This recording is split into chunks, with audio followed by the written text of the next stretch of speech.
Yeah, that trading for Yankupon as is audience so ache ene April ne de toso edu miensa time makafui e de bedu ye no a community do na bo no nsia ana de bedu pepepe ma menkai makafui se nyame adma on be join me e wo Apostolic Empowerment Ministry bra me worship night me de nyame ase for another year this Saturday but me Sunday it me kayo me too Safro. So Sunday we Thanksgiving, birthday Thanksgiving. Apostolic Empowerment Ministry. O diane say, o be come home. I mean I dey sorry strong. Nti who say onyame asafo block 2 hours of worship for a birthday. Na chiro say any bra ba yi Sunday we. Say be birthday na say Saturday. Birthday na do 17 na mu na we. Yeah, Saturday. Wow. Nti me worship night. Yeah, 50 abe hard your system. 47 so you almost say. Ya ntem na men come dey. So we invite me come, me invite me bi. Nti me hwe nkrata bi ntem na me hwe men come nkrata. Na men ko. Ya go boa. Ana jiwa WhatsApp all the way. Obi awada. Uti musi ye di sikru fa. Oh no. Na baby obutu di enyame nenim. Hina na mbutu. Na bu ya boko de. Yankopon adom. Ya de nyame ase fia boko de. Onyame adom. Well bibia for ni so na bibia o ma be 2 days what bibi working kan wo hu bibia. Uzi go beti bia to jam na boy nyina. Me de enra na me na atomic. Yeah. Kofa dome kwabenya. Me konya na kan adum. Okay, kan ya na adum. Enti lights out na me ko drew. Ofanko barrier ho na me se awurade mawu. How to ho nyina na adum. Na me se me book have na musa kan ya na me se ye me light ye me light. Ani dia no nko anko. We hear me say adum kase mu be. No be say no ma ya timu a ya won kan ya. Ye dum light ni ye so a. I say nyina ba ena ni se ma baje so. Oh, see. Me do me twim say ye me light. Ye say ya na me ko fi. Esumu de. Esum de. Say say de esi ase ya hu kura de ni jajajaja. Esum na de ya de ha dwe. Ana osati bia so kura from antimi fifa adan ni mu a. A problem. Abrosa mo down floor no mu. So nko a. Yeah. Enso ajesi eni dum so munti ayi ma. Timetable ma. Yes, you need to do. Yes, you need to do. Yeah, maintenance. Technical team. Yeah. Damage control for. I'll probably say, no, okay, you need to so okay, mummy, you for front. Every way you press so. Where so doom. Okay, so the massive free sabri copy me say no nkono. This is the ultimate TV breakfast show, Badwam on Adom TV, multi TVs. If you're man kwata maklo, atnas so anochwa banso atnas. If you're my in the community, Mauli. And the dear Kofa Copim non Corona, one a Bonachidom, Presla Anaman, Dominic Isiaboa, Ferguson, sound, camera, lightning, set designers, and have a control makeup for driver from the bar no pay. You don't, you know, as also ya da CP, so what you na also share Badwam on Adom TV, multi TV. So, a Maori said, no, Sia Casebono, I crado, and have a Nuncia Chino, Ediago Kensi, Nedia Fisem, Nafia, the Pensemu, Edia Twasso, Eddie Amount. If you Daily Graphic, Nene Rose, a J. Musician, gospel musician. Yes. Na birthday. And then a birthday. And Rose a J, Yamishan, and Onya Kese. Also, for Yadoye. Kolebu Children's Department. Yes.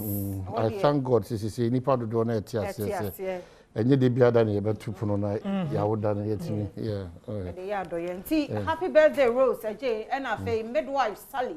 And we announce a wawoda on also boy empower maternal health a honda ubo to also coach chair sanitary pads at the my school kwadamo girls and if you say crown brain or see infections and started from her because I was starting menstruating where ya and Shreno and the papa was here used to or fan to my be a friend infection the midwife Sally also Yami Shrow Daily Graphic the Bocrata and near the drone the penny set. And who here said you hold economic dialogue, TUCAGI which rate to government. And on what some the Bocrata Daily Graphic and so a day about the Agriculture corner, you see someone to you know. I'll see a JJ Jenny or my DNA and not to about DNA, fear DNA, sir, and him before no, not into me and more who assem. Na Enra, na real. Oh, Accra High Court back home. bra na ye ami major Adam Mahama ni mfonyina nipa da sani fa da sabi aboa ni ye de blocks dade ye de show bi be ma papa bi a watete no amu abeye srani ye se ajaaju fo nyina no wo kese obi mema nyina ye mre ni ma adwojo Eden afra ate be me na ba bia wo bi anyame fa kransi owu ye me se 4 years ni de ntraboase asem na wo de ntraboase se o mo de new oboase o se he ti o mo asem no na expert me ense bia kasa won graphic said ye ba bia dru no ye capital na ye akra na o se yesesa no okay so the bia dai ba up na way up when the expert na ye kasa nti ye study na Ghana ye ni fishing vessel operators bia ni nyina ye kwa China Korea omo na manage ye nti wuti ne ma bi o pono so a mane nya wa ayi nti ye hu hia se enyi ye de telegraphic de obokrata ma ne bo ano pay eno no Ghanaian Times de obokrata so enie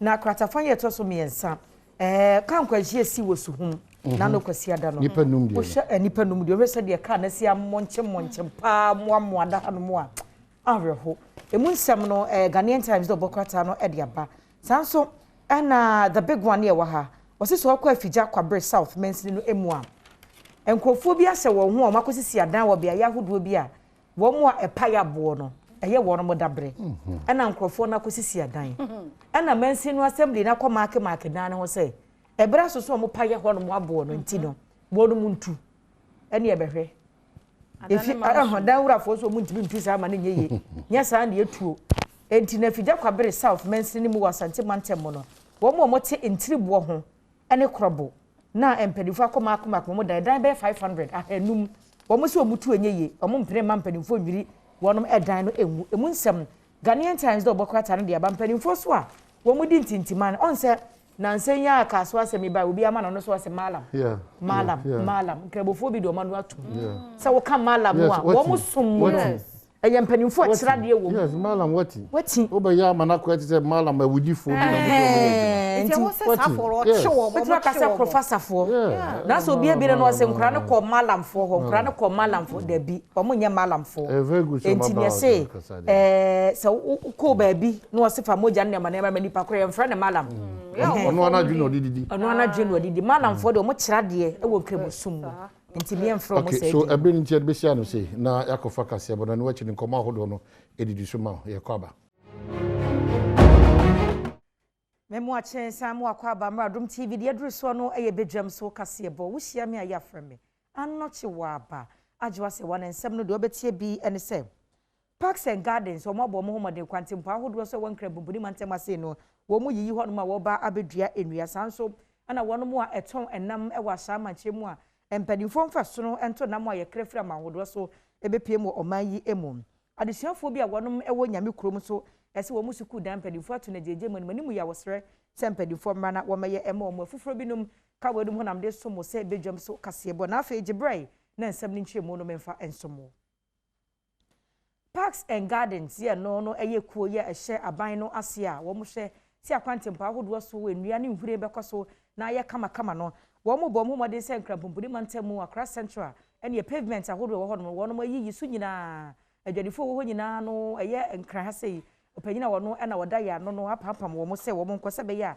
Parks and Garden betuma duadua nhuri e wo kwan no na ma ho aye fe na ya kono di aye di eye clearing of the site debris any broken blocks na e wo site no so no die clear ni nyina free ha no ni etumi anya kwan adi adwuma aye pese yedi sesi aye clear wi a is assassin e the black soil be gusu nyina e the black soil gusu a ansan ya starti edua enua no ene grass ai de be gusu enua ben sana medua ye bedua shade trees enua e be ma shade kakra e wa ha no sei said yes ya starti with speed ya me didi se enkopim na otwemienu de na ye dua wi na emom ehoje no nso de ewo kwan so a yaka ho asem e de ama director sese ye wi a ye gye ho se de be ya hawkers na omu twitwam no na ma omu ntumi twitwam na omu nsei de ya ye no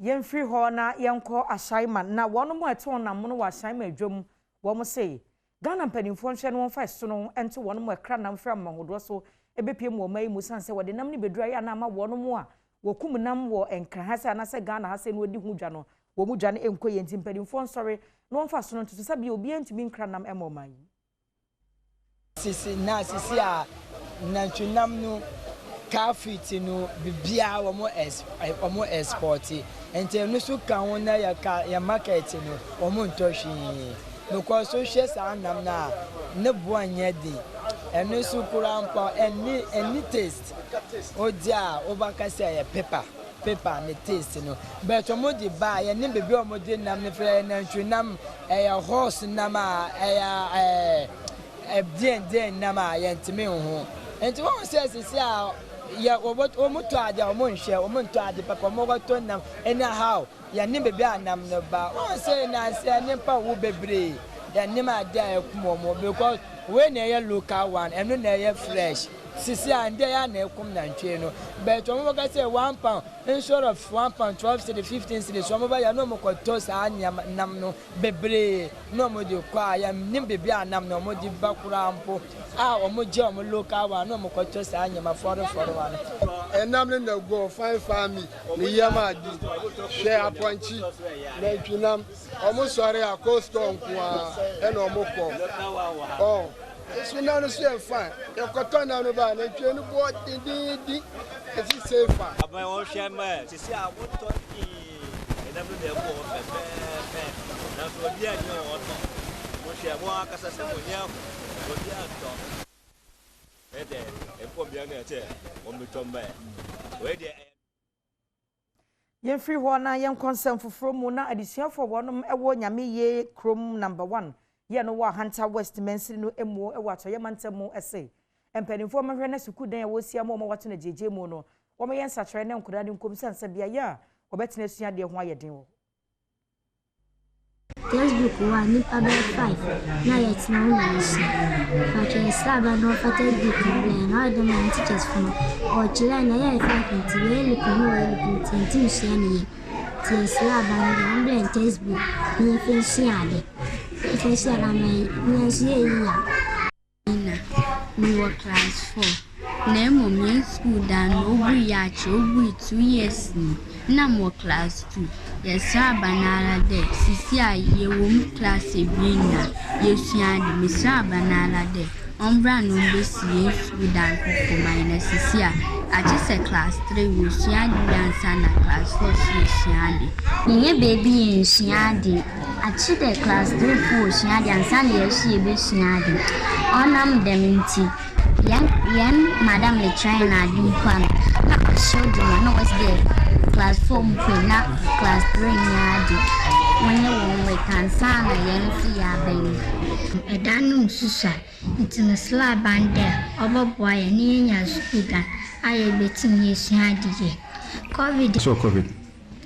covid in wakade yen social distance entity yemu bana ndi anda ni usanti desk bia ni pa 4 na watnaga desk bia ni pa 4 na watnaga dem so yen charge tradia e shiwo classroom hade nti yetin yenhwe yen konsem foforo emu ana oti mantam no esoafo ni monyamfo Joshua Makubu wono so de adesede akwama na nanom atran konwa na hemfo ya wonom ewo ne mpesua no eso a wo kyerese praye wo wuyi ba kwa na ebuo ka bomu aya na ne buo no wadenti hemfo de nyina ka homom na wo mpra de emra fi sansa adze ewo fi oyi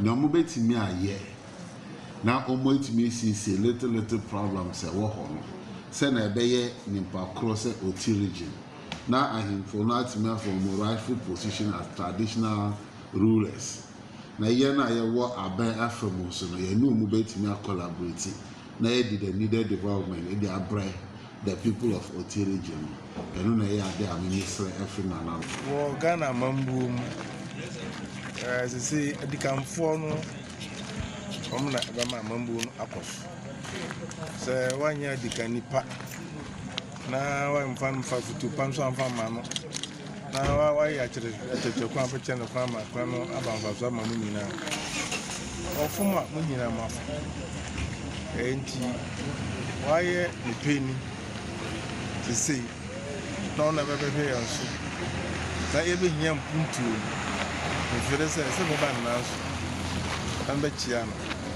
mi mano etinkwa na fe ni da makoma se mpese ni trem se o maya na be che se en this is tum na kama kuma na mama ban na pray nyame asese wayi minister amai minister ko ya best say what pay school sem emabun school sem obeboy ya abahem mafo na yesu yetimi akasa achwe ya emba no na o matimi akoski eno na ye hia free ni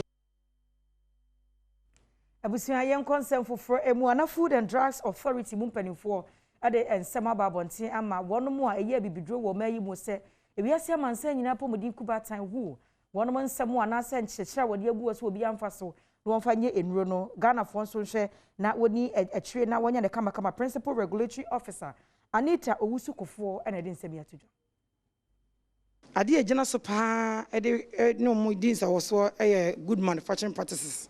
Now, WHO guidelines for herbal industries. And one idea, Juma. Now, why I said the coders no bomb kaye. No mutimidom say a dear way na indigenous one day market. No more update on myself. Now, my opportunity. So, I'm your assessor who may be a modru, maybe a motor sinet, me a bomb. I'm watching. President, no the father of the nation. Diobekan a 20 person. So, I say a yening contumre, any dawa, any inquensusa, a herbal medicine, none indirectly okahwasem.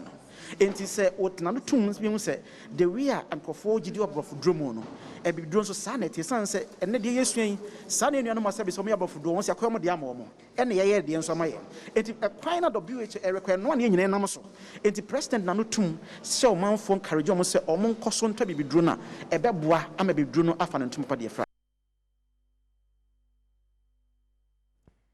ye consent for emuana Vodafone Ghana Limited wonom abo one mo no ye adwuma abaso pankanka wo mo a edi Vodafone cash no mo ye agent here wonom eye ho adwuma na TV sets iPads phones any achede ahodo pi no de ama mo Vodafone cash agent a wodi hye wonom enkura na de odi nkan kura no de ene Upper West region eno no car na wodi ekofi a Adom TV edi achi enne yegina ha manage bebre adentia o hwe ya afi etwa mu 2020 yare baaye e de ahohiahia e de ahokyere ba ewiase nyina na ye Vodafone Ghana ye hwe ye no ye de niam bebre abaaye de bua customers na ye saade ama customers yi agents ani omo ye adwuma so no e wo se ye hwe kwan a omo so se customers no duro omo nchen a omo so benya anigye bi ani omo ye adwuma na so omo be serve omo. This is a Vodafone Cash App promo that I was given my target to achieve. So it's a test they ran on me. So I was able to achieve this target. So with the hard work of my able staffs and others. We need 40 inches television. Waterma community to right opposite Jinsebi. Medoma say nyame insure omo afisi say na wa enlarge omo business name so high. Pocho Vodafone chadi bina omo mam iPad phone with 16 gig RAM, and at the same time, so I want my mini just say me pay baby me buy. Sometimes go so me put in further so that I can get more than what I've received. Ebusia ha na brema kwan mam de bedwam so kasia me de somo no pay me de nyina esi me do bibia ases wo hwe bedwam de me de akatwe no ne nyina to aso kopem se no nkro bebo wo hia me aye afra me anoche wa pa ajwa sewa me mwachi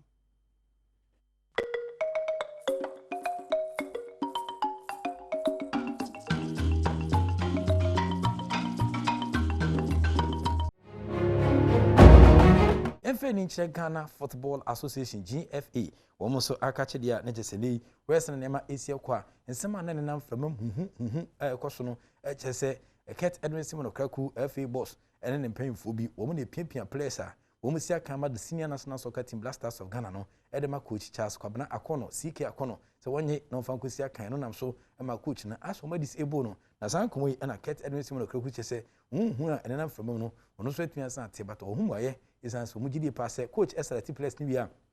Now, or the Abidjan management, we are now also at the executive committee. Now, from what justify the entire side players as Messia Nassau Benteno, yet me at once Sandia from T. or no cat Edwin Simon Crocodie, and your more and a selected place at the Black Star coach or the Jumedia Udimu. So when I sit back and I hear stories, it's at times I'm so happy. So he's your friend? If he's not my friend, then he's not a friend of the Football Association. He's our friend. In multimedia, we have a culture that says we don't have to be friends to get the job done. So that is probably what you are doing. No, I mean we are friends. There's nothing wrong. Do you trust CK Akono's judgment as Black Stars coach?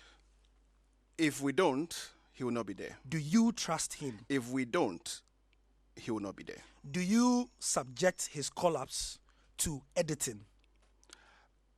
Collapse for all national teams go through processes, and these people must understand. Gone were those days where one person will wake up one day and there's a collapse. It will never happen again. So when the coach and his team would work with the Technical Directorate to pick up a squad. And if they are convinced about the squad, they need to go and convince the management committee of the team about the squad. Finally, there would always be a meeting. Some I may attend, or any other person that I pick to attend. And when we have a consensus, the squad is announced by the head trainer. This is a system that is administered everywhere in the world, not in Ghana. There's nowhere that one single individual makes collapse. So, yes or no question. Do you impose players on CK Akono? Nobody imposes players on CK Akono. You have not imposed any players? Nobody. So what we heard about CK telling my colleague journalists that certain players in this last Black Stars call-up were not there because of him? Okay. So I have not heard CK speak to this, and I doubt CK will say to anybody that somebody is imposing players, because nobody imposes players on Charles Akono. Okay. We will not hear anywhere. Let me repeat myself again. Yes. I doubt if CK has said anywhere during his tenure as coach of the Black Stars that somebody is imposing players on him. I doubt it. And I have not heard this. And I don't want to believe it, because nobody imposes players on any coach in Ghana.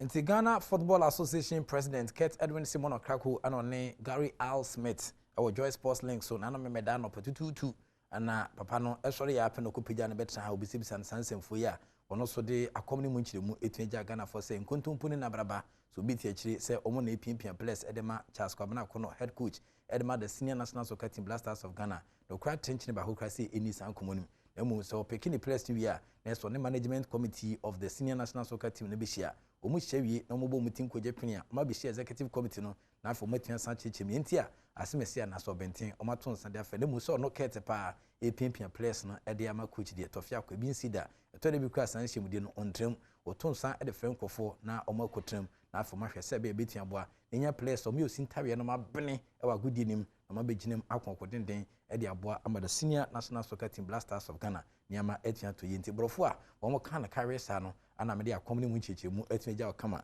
ekomu ewo nkrafofom dia nyese former Kumasi Asante Kotoko striker Kwame Opoku keu wono so name ne okase atadwen onya tede ne isan se USM Orges fompin for aton sada fra brantia omo eye ne medicals a ne ede asawa futu erura ne hwenimu ne nasum ehwe se COVID-19 sa id woni bia ansa na mepem no woden sa hye kontraja se akusia kan ede ama Orges boboku no ebra obedi na Asante Kotoko boboku na kachero ne nurse de nanso dwumadi a de hye ne nsa no Kwame Opoku ye a woye ne ye akan hodo adu no ena ogina akopama so esiye ye anumu woto ntena nwotwe. Lovely switch from Fabio Gama. Kwame Poku with a lovely control. Kwame Poku! What a goal! Isa modin a boy oboboko no mu no eno enam so ena Algeria boboko a ne tiade USM Alger atisika befa na ena yi wokodi agro e de ama won ne sabra me kasa yi abranti akopie Algeria hinkro Alger simu ya wokohyase esi kan awo mining Kwame Opoku se enya de a wokogu ne ho anim ase awo Algeria omunya ama ne kwan so ombesi akan ko ade a wobetwere ne din awo USM Alger in life no am say e bia yiti because me pa be brevet ma foka accident be si ba ko mu a obeden wait ma survive and as omu nyina so be mu say ni nyina no yiti and then am say nipa be brain so timi gi schedule ba ko be wu na bia survive na bi abodam bo bi go mu a no de hwenye no am say life no bia yitri nti am say yankopon na mesre ne say ombo mo ba infisa anyuma because you consider all those things and sana he accepted deal no from USMT the vampire is be retirement no be target be our set here obese we achieve wo.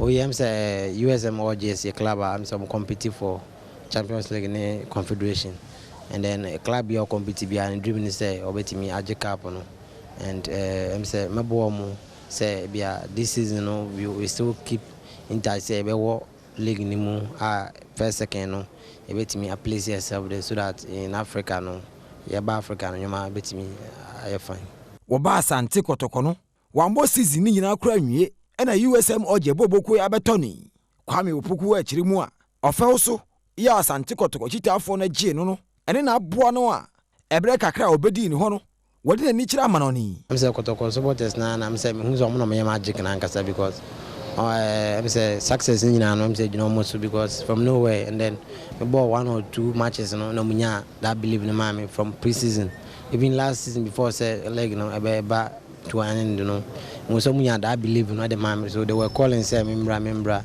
na second round this season so I'm say you know more the same love you know, and then support the man team who say magic no mo no magic no we nyame afi was also dawo bibia se esan ka kire Ghana for say ekwa wo ko Algeria no won kote na obodwuma say me use this platform that otumfo ase say me da board members of Asante Kotoko technical team playing body and then the fans even the media I think so me na play role to me level in life you know and we say bebre na na bobo no bebre no so nyansa and then me dem tiai say na mo ka say lucky no say me tiai na menya that backing support ni na at the time echi and Mr. we be as obibi obon pai ma me say me gidi say ne pai bona ma enyoma ye fine ti say so no de bia no da o kai me pai bom no they shouldn't give up say my course no mind them my bon pai ma because me gidi say pai bon mo pai bon and keep me going na wura ni dia de Philip Austin Baini dodo na afre no arrested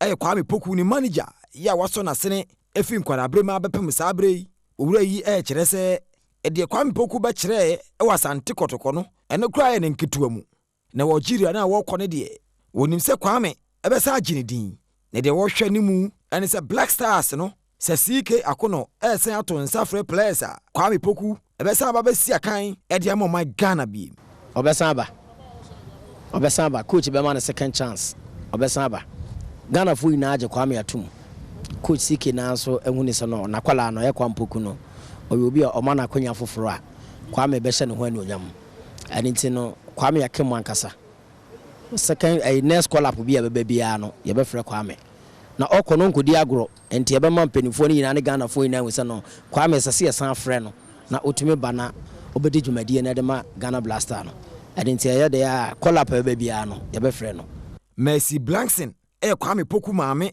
otu ni hyen efritwifu pra so ye ne wo mfimfini mantem ebeja Kwame kwan a enei wakopie Algeria maame ani age esa ne bai ekwakosi akan ewa amanone ne de wohwe ni mu ene se Kwame ni din eba hita wiasa mansan nyina na osebo a no bebo nti school no Kasonko Training College nurse ni nyina osebo a no bebo nti na me wani sum se bo a no bebo de a na se so otimi bo na okọ na nim chense nti minim se anya hwa na wo kwa akoso obekwa ko na nim pe Europe na team sakese se nyame ya adoma kwa me bebo bo na waduru ho me wani sum se de wate Central Region anim no nyame befa ne so ate oman Ghana so anim emma wetimi aboa ye nyina ma konanim minim se Kwame Poku ommobo nso hara obekwa konanim emma tufu oman Ghana ye nyina ye ni so ade hunu abem se de ye nyina ye hwehwe ti me mpa ebo ne se obi biala ne ba pese obobo no onhye ne nkunan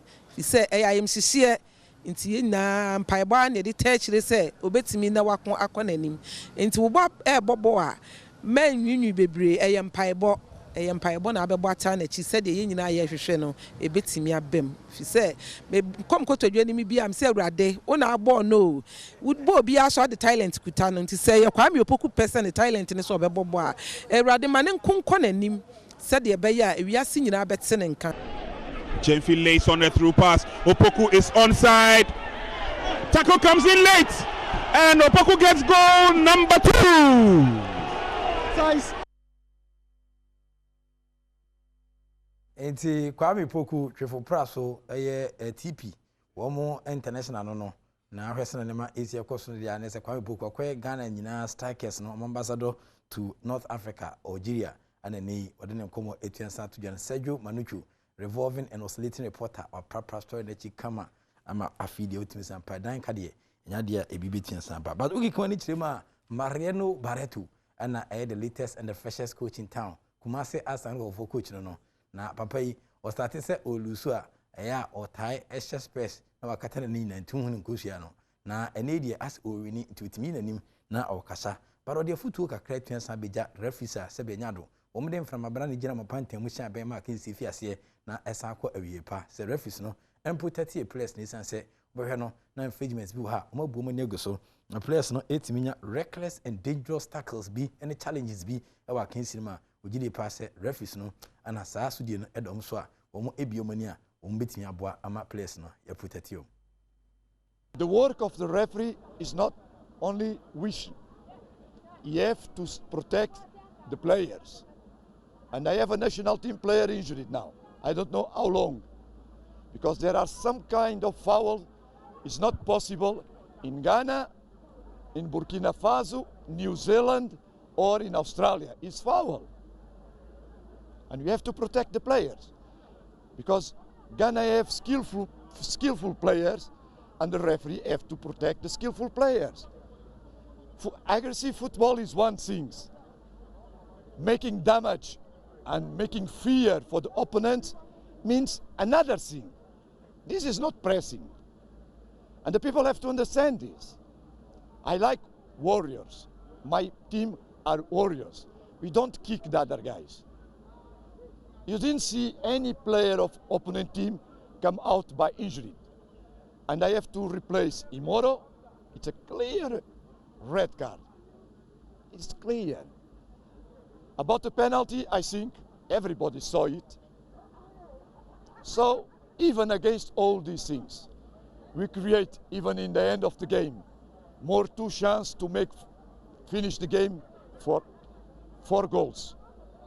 But because the hard work of the opponent team, I have to accept. They also was brave.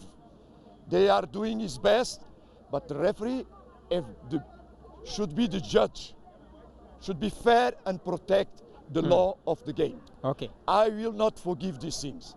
Even if they don't like, I don't care. Because we have to increase the quality of the game. Everybody have to work. I have to work hard to teach my players, but the referee also, they have to work hard to help the game.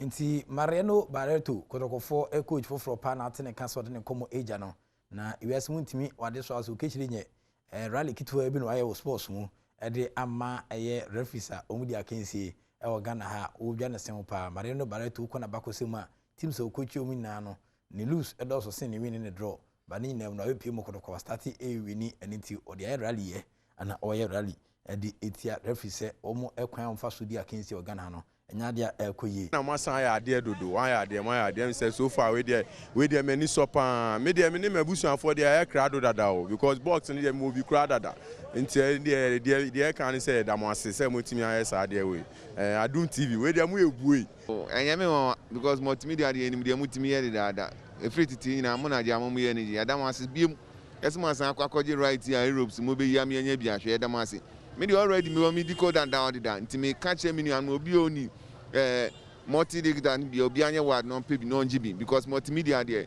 about radio side TV side I'm a champion there ya da man say Europe is mbem enya bi ahwe mani agitu multimedia there man obi anya bi da wasashi show TV station for bi obi anka dem multimedia kai ko bi ofefe there man no mon manu ye ne sa tournament way Kukudam press neighbor. Me share 24/7. Every day be me TV da multimedia o. Adom TV. E wa na da sa anopa area enumre. De ma ye no obi anya bi da. Me de pa because multimedia there imi de mutimi ye. Say nyame Adom a mo beyi amaya hwe there. O say football is a passion. Ghanaians ye pay. And I'm also ye nim say mu ni ye hwamo because Fritini nyina ne mo ana eye adwuma no ene mo etie ye mo adwuma se ne mo ye mo adwuma fa enti ni je sem magana fo ye nyina so ye de support etachire na ya ba ke se de be ya mo be yi ni kama ma Ghana fo nyina nya nije mo ma ya de pa multimedia mo ni size omo matro ja mo dede kunu na omo yi omo nkoda multimedia no size Charlie, you imagine you see an ecoji edegi boss. You ni man be hwe abom. What I see is your station be obi antin koda. You no be ye duma man have right na sam sanko tobium. Na no be bia better mochi. Mo na mama Ghana aye de o. Mochi no bi eni ho. Mo obi anfa no ntoto mo mbra mbesua. Omo mbra mbesua e wo mo ho. No size.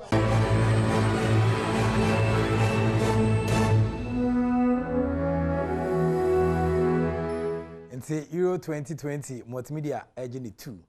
Nti baby a multimedia will be you 2. You 2. Radio teams and I'm on fire die too much. Hard working Sergio Manucho ne sano adwuma ne bi no. Obo adwuma amane ye too much. Nti no medisi na mada wase ama mo ne hwe. Oti adwuma dia ne na ma wo hyi bubu ahye kane hya gbogbolo hye fiada baka kopembo meka dan so man da akoma nkofodua so nsan kedi bodua sman kese brima ponten fadi kitikrachi kopiem so adru.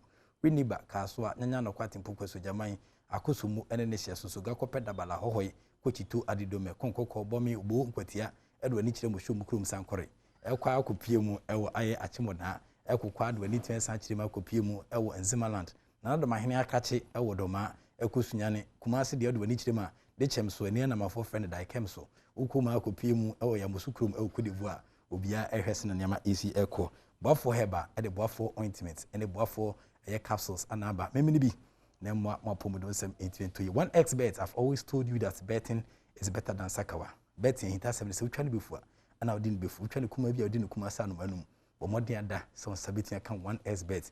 Betting de ediwa wadwene betia bomti ni obi anu asemachi entwa bet ne kwase amuli enye sa waso betua san ehye bo modin ada se ope bet dia 1xbet omadama wo me tachiri bo ma na no penso yedin kuma ebeja ho na obipiema na se champion mauli ana fe senior most Sergio Manucho opresemu any wonderful members of the QB Pima, wonderful camera guys.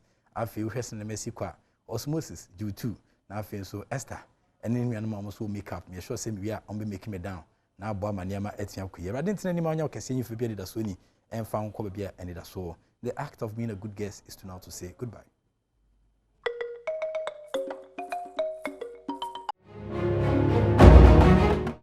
Say yes, I'm a cover BM do Badwam TV. Badwam so dear ye drawing a fisem ye da Professor E.K. Wallace and any team nurse so modia good moon semno abraye and ne so won't join ya bra Facebook/Adom TV na bra beti and fisem komono and why share at work any letter no ye nua ba ne de braye no as em crofo bu aten kura data sa na tie we nipa otia na saa na abeye bataja ye wo asofo ne animdifo a eba na me adom wo mo mtime bua ye ema ye hunu ba bia esi ye de esienti de obi aka ye bia se wo a saa na abeye den so ye nua ba no ye mra asofo nchen counselors nchen na wo mo emu aye fi se emu oden emu nso ya bidin dia fia mo nkwa tamaklo oba Facebook aye wo ho sisi na mame enhwe nkan me nua ba no asem no me mo ne tofa kakra nkrofo adwen kire no kra overshadow ayi ade na ya de to ho no enti mame mo ne tofa emfa mawo so wo pie free don't worry na maka no ba Facebook Adom TV ho na yeni nkomo no me wo counselor DY Donko ewa ha ono de ne admirers edoso papa ewa ha se asam ne etia yenu aba no ne kuna ware 20 years wo mo ewo mamma yo amiensa fefefe kama na ne kuna busua no memma wo hia memma papa enti ya na ema amiensa no ayese still ase oba na wo so nya bema ede ema ne kunu no na abotoya bafie onyaye na kwemu a me bone tofa de amaba o hwe screen so a ewo ho ekwemu a na yade abebo bema no nti na de ekeka kono de ne kidney no e na ohawa ba ho nti wo se yi ni wonya kidney efoforo ehye ho oba odo ne kunu onya bebe mama no de ekoso de nya nasem efese onya apomoden pa nti wa yese obeyi de kidney ba ko de ama no eho eno ko hu ni kunu will la waye na will no ne asem will no eno ni asem no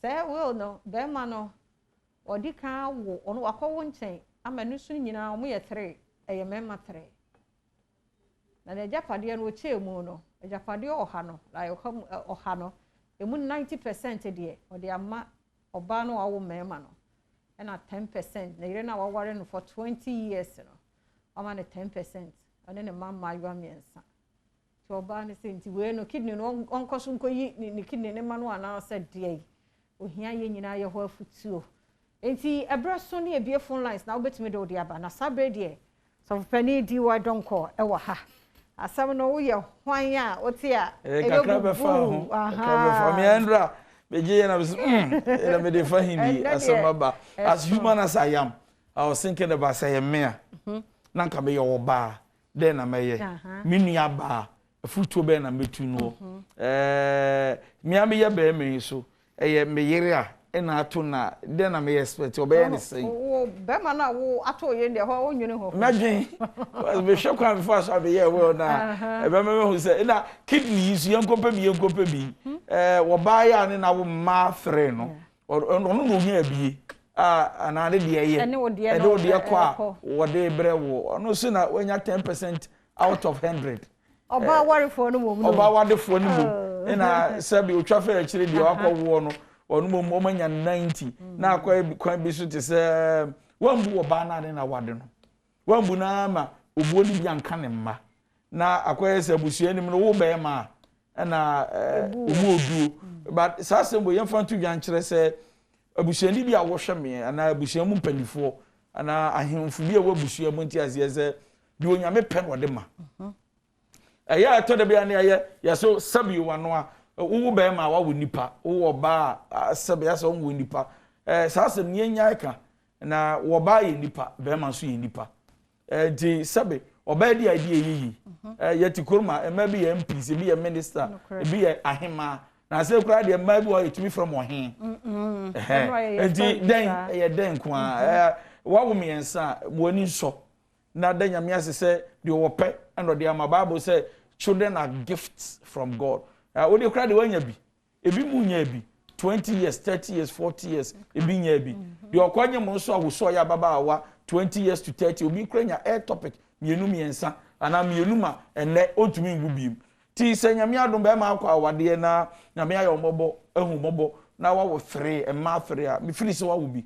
Mama wani mbre entie de ye ka kire wo se wa ho be ma wo ni penti ko na ko pe ye ni bre and ode koyesa na koyesa so ye ya wanya kukudura mbo yera mane atwen na ubewu nso a na wo se ade a wo ehunyi se wo bewu no na chese wo se yare ni tumiku se ye kona mu ni anya kidini bia mewu na sa mmere na oye we na odi njapade agya mema nketoa no na wo mamma nketoa na koyese trimudin bi aba enti ene ne wo be ya wo ye yire papa yi ono wo kidney bi dia na de wo so ye de se will no mahu krachi ube wudie ba hospital wo me de aba ho eti say na we ye o me ele dwe na me ye ene wo hwa eno kra be ku no na me sorry a ye meka wasem da bi ene de meka kire on the send ye mi so me nya nyimu ho tina wu na be wu ba da hwa de sua wo se mesene nipa bia se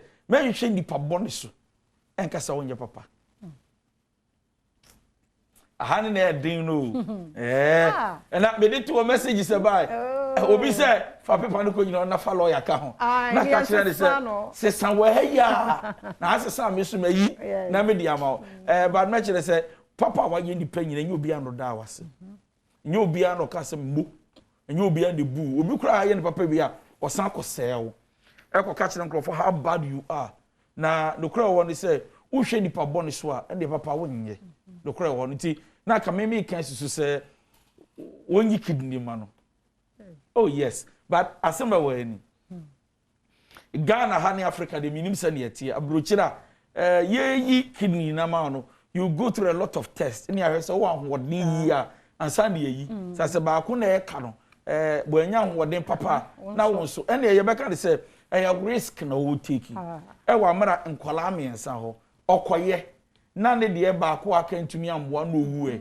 nkwala ne 10% de be ya ma wo enti medium bi begina so pi aka se kani papa mu a wo ma be ma ne se na adwansa na wo yikidi na ma no media no no me ma adwene won ka kire be ma ne se me tu ni o ma no de me ko hu ye ni and I'm disappointed kidney de me yi ama then I ya from one say be yikidi na ma because wo ba ne so beton ne nkwase wo ye ma risk wo ye ma no free man ne mamba na brabo ben because so 10% ti den nkwala ne be ye abrabo so is all about leaving something for your children a chiri ma enu ti na wo bobre e ka won ko aka hina abedu ahina abenu mti be ma no wa ye nipa bonisem de etoso mi no wo ba no nkrata na wo hu na ye we no won ko hospital ho wo mani mu sa wo yare yem paso na wo sign well and wo yare yem paso so to me sign well do one sister no wonya only kidney man no that's all me for me I'm thinking about nkwala no it's as wo ba no kura so ye wie na wo so na ho wode nko ya na de no benya film na che so wo ye papa wi kaka na no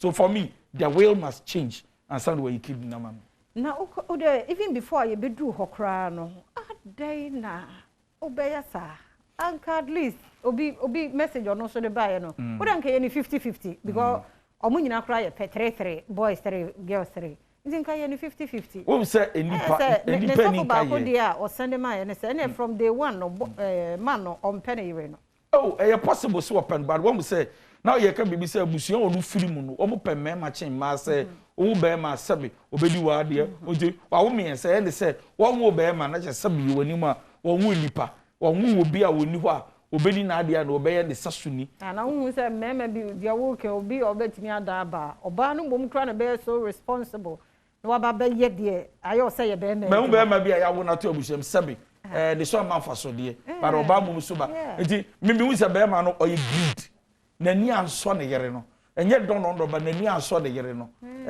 wo bu ne yere no what you say nani anso ne taso no of course oh no obetimi ado obi but na wani anso ne say ne wa ya ma bu nyina wa mbu see human beings as we have short memories yanka yanko akiri sa ebi kro ba ne so ni mu apagya no wa yi ba ne nka yesu a enti influence so ka ho say achiefo no mpanifo ahemfo na say panibi na wo be ma Fandachina no be wo be ma mema ni wo be ma pressure can make a man change how he acts. After mama emra sesi menim se enkomo no wani eje ho bra Facebook ho me read the comment wo ho yemfa sedama Franco Trading Enterprise phones papa ahimfie eno ho opa laptops and phones and ho accessories a omo obi na TV akase ani nkuma Franco Trading Enterprise one more ewobi DBS roofing sheet so Mr. Okopebi na fa good dinosaur say school dino we see na opesa we do roof eguso a DBS for the bi na wo hia eno wachi ye wo Jackson Herbal so wapomoden na bibidru eno ane na nan mu yisu ya ntino wote Jackson for nkan wo hunu say wo yade ho haw one more afa ho ka eno akire so kompu Ghana so a omo ebo ye chidom enimako ya daroma ene ne nkomo ye die nkomo no letter no na ye de to ho no ba omo ware 20 years a ni kunani abre pe bema nanso oni ne yire no e ma 3 bema na fa ho akọwo enchen ya onyina ye mema o ye real a 90% of the real no e call ama mema no like ne yire na ne girlfriend na wa mema ma no and 10% e kwa ama ne yire no na ware for 20 years no wa yare ni kidney ne ho aba problem e o say ye ma ni kidney foforo ne yire no 20 years no na ware no na epeso okoyi and wa hu sa real no tinka wa obede ye nua na ji adwenkyere ye ne counselor DY Donko na edi enkomo counselor no wa no guso a okasa na ma no guso say be ma na edi pabonisem but me de kidney no oba de be yi the risk me your research we say heart liver and kidney they boy den okay America we kidney is over $200,000 okay which is about 12 billion anya better sa it 10% na moa enti the be say media pan so no one ne kan ko fa lawyer he must change the will okay already was a head to oba no ambu no also san pan the chokra ansa na was a kidney na man for treating us so bad wakofa akọ too far say na ube wunu to be ya we ma wo mema aha ena mi na mi say be yibi ene oba wo girlfriend ye ko yi kidney for frag girl no do awu two no three no boys no no be yi emfa me de na be fa ena me so na wan bu mi nti me dey so for me he should change the will before he dies or the woman gives him the kidney then sitting kwala no na obi dia odi abane say na wo de kidney no come na wo awu mo no say na wo kan wo awu mo na make eti yesesa etu sitting kwala no say na be ya wo ba no so kohwere ne encompass sebe anya bia wotumi judge ade ma achimba say ne mamba no so na emo so obeyi na obewu na 10% na wabobra say oba no mom free mu na be ma no tiase a ye be sa asesa no say won say wo sesa we on the by a lawyer no wo na yon kwa na be kife bi ko lawyer no ye nkola no lawyer ho ntutumi sorry asesa ne sa agreement with lawyer yes send this out and especially ebia third party ni for what free mo no third party no ban the free no it's not the lawyer na ojina men kwala no unkwa be ma no you can't just pass by him no akwa send this it is still kwala three man no they are safe okay ti ma me na nye bia wa bobra otumi agya bibia ma ne ma no wa abrabo ma no de mo kuma mo ma you know how it is yeah me ma no kra de se be make say entan kuma ye ma be ma bi wo hwe ne ba o fi but the mad de nya better say kunu okun tokwa no kon say na wie ye ne say otumi je we on the back and onyamu 50 mpo and 70 and 90 no e de ma ne mamba wa bobra wa kun tokwa wedin ku sa dwene na ne ba bi ye dure e wo se ye koso aye sa de no e na make say be ma de onye anibria wa wo 3 wa wade awotre enye nije de biem na de wan we obeka se ni din ayira ni din be yira na nkwara ma de din de dom so se o mu kunu mu din nti ope na ya junior enye junior se donkwa so hu na se o ma mi ye se ma se donkwa o mu wade o mu din be sesa but se o be ma donkwa e de donkwa ne to na se ye de ya so mama no be wo mo be to bedin da bi o mu kunu ne to medi o se o ba asante mu me ye wo me be pem na me wade me to be bedin da be yire ne to me bedin. That is the truth. Be dey awudi na da so dey adonko no e na. Oh, obewade. Okwa ye be sisa. Anya bia wo ada che obeka me atumi bedin. E don go dey dey be wo. E nyira da. Say your man go dey antani ho. Ba ku be hu me mobo. Adu be hu me mobo. No. Ha no, eno na ma oba no ho side no. Because who tie oba no a, ne se wono mo no dey.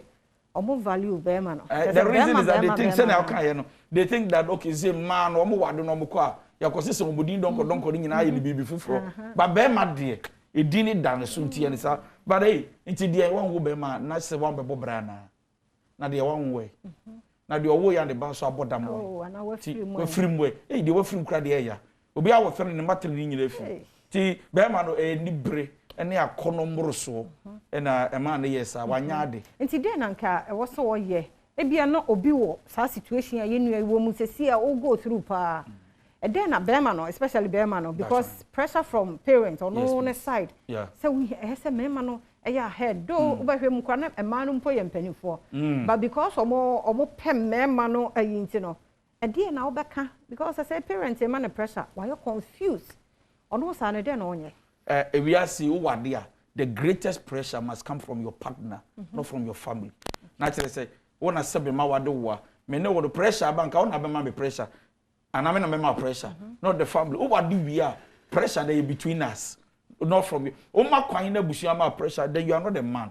It means that only decisive. Only be ma wa GCP. Say maka mayo. Oh, what dia ya wo yere ne wo ma e ya busua. Wo busua fu eguru akiri shouldn't detect for you or dictate for you. Say the omo kano. And on now be it mean for me be ma no why disqualify say otumiti abonten. And the parents. And the parents, yes, sir. It in the kwan say, it any ever say, Bamba be a wawadi bia. One over getting the 2 adjoining, a 5 journey bar journey. And Mr. say, Ma'am Makwama, outside force, and the shower so, and Chiropin say, ye say, nice, as I did Unya Bema. Bema did now you do, now you would do. Ah, be being your would send you so before. They are tossing you, one over getting a journey. It did not say, no boy, Raman, yes, say, as some of my becani, as some penny for becani, and I him for no.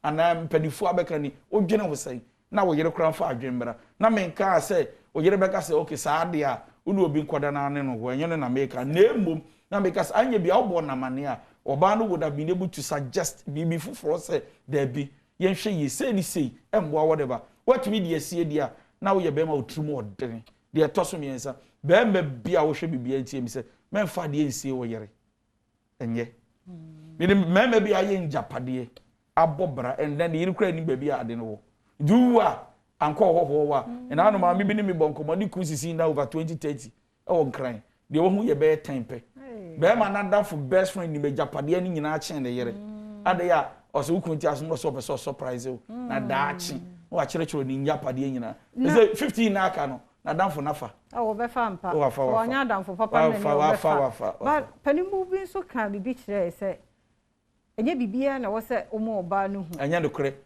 o sa tete adwene no ma ne bi e wo ho no mo tete adwene wo mo ye nibrefo o de tete adwene wo mo ye nibrefo e bi a omo ni timo po then the afi abe kakra ntokwa no mo because wo hu no obi bia ntino ene ye ho no a divorce no mo ne sa ne manama so onye bibia de opese wo hu be hu wo de na ode ama o enya afi na obechewu ebre no so a the opesa ohunu de obehu but enya nso ye nye ni nyina na obamu ohu no okay emere nso ni wa fa nya wo na abo mere ne nda da wo bewu nso ni da bibi beto bibi bond beto wo eyere pade ho ande benya nti enya oba bia nso ne wade no ti wo twempna eye friend koshipi no wo so oba ya me fa de wo ye dachi ba o ye oba wo dwene nti wo ye oba wo hwe nkwala hwe na bra bo hwe busia na ni mbrade yesa emma ma ni brade yeso embadodo eye yere no o mani mbere ade doso chon o mani brade pa cho wat mase enti o bo yera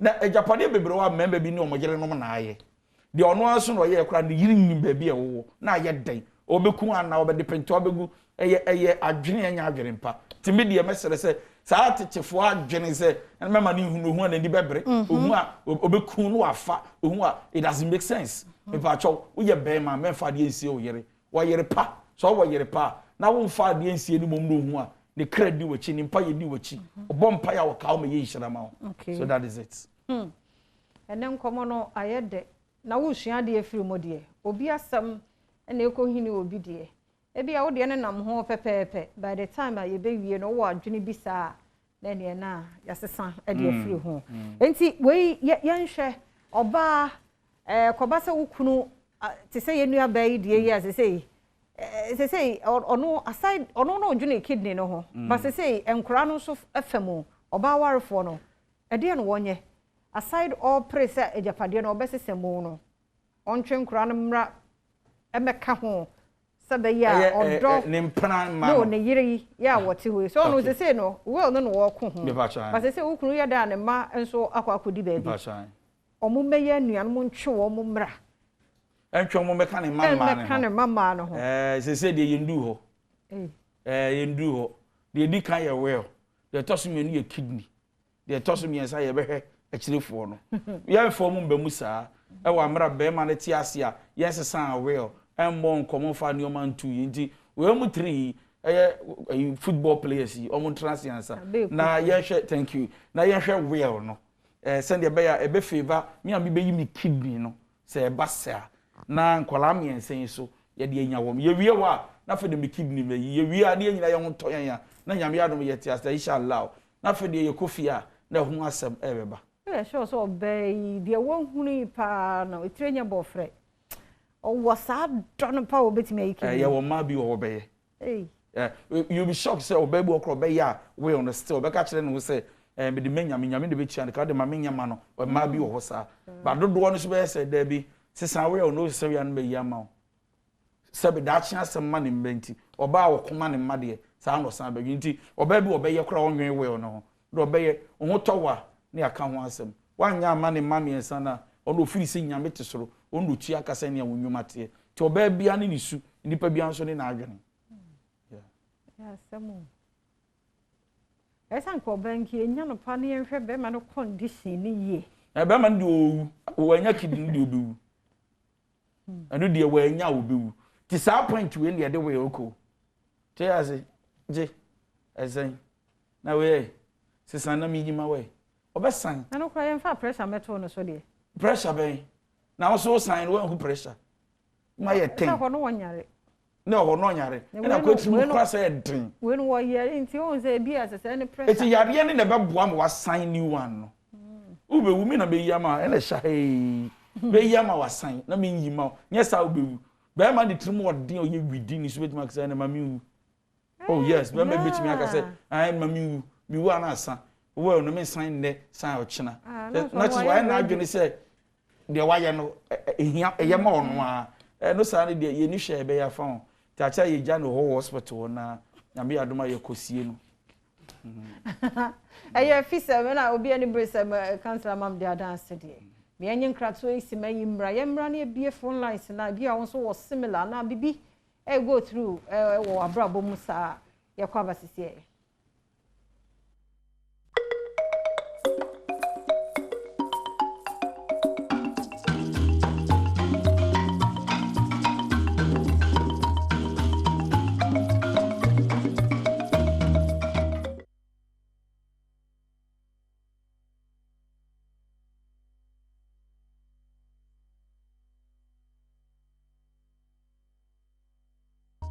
Meda semesamo akwa babiem do ba afisam so wo Badwam dwumadi ya ye ebro no nkomo no ayede na yen kanwie kra no Leticia de ne de aba o say I will ask him to rewrite the will on his sick bed.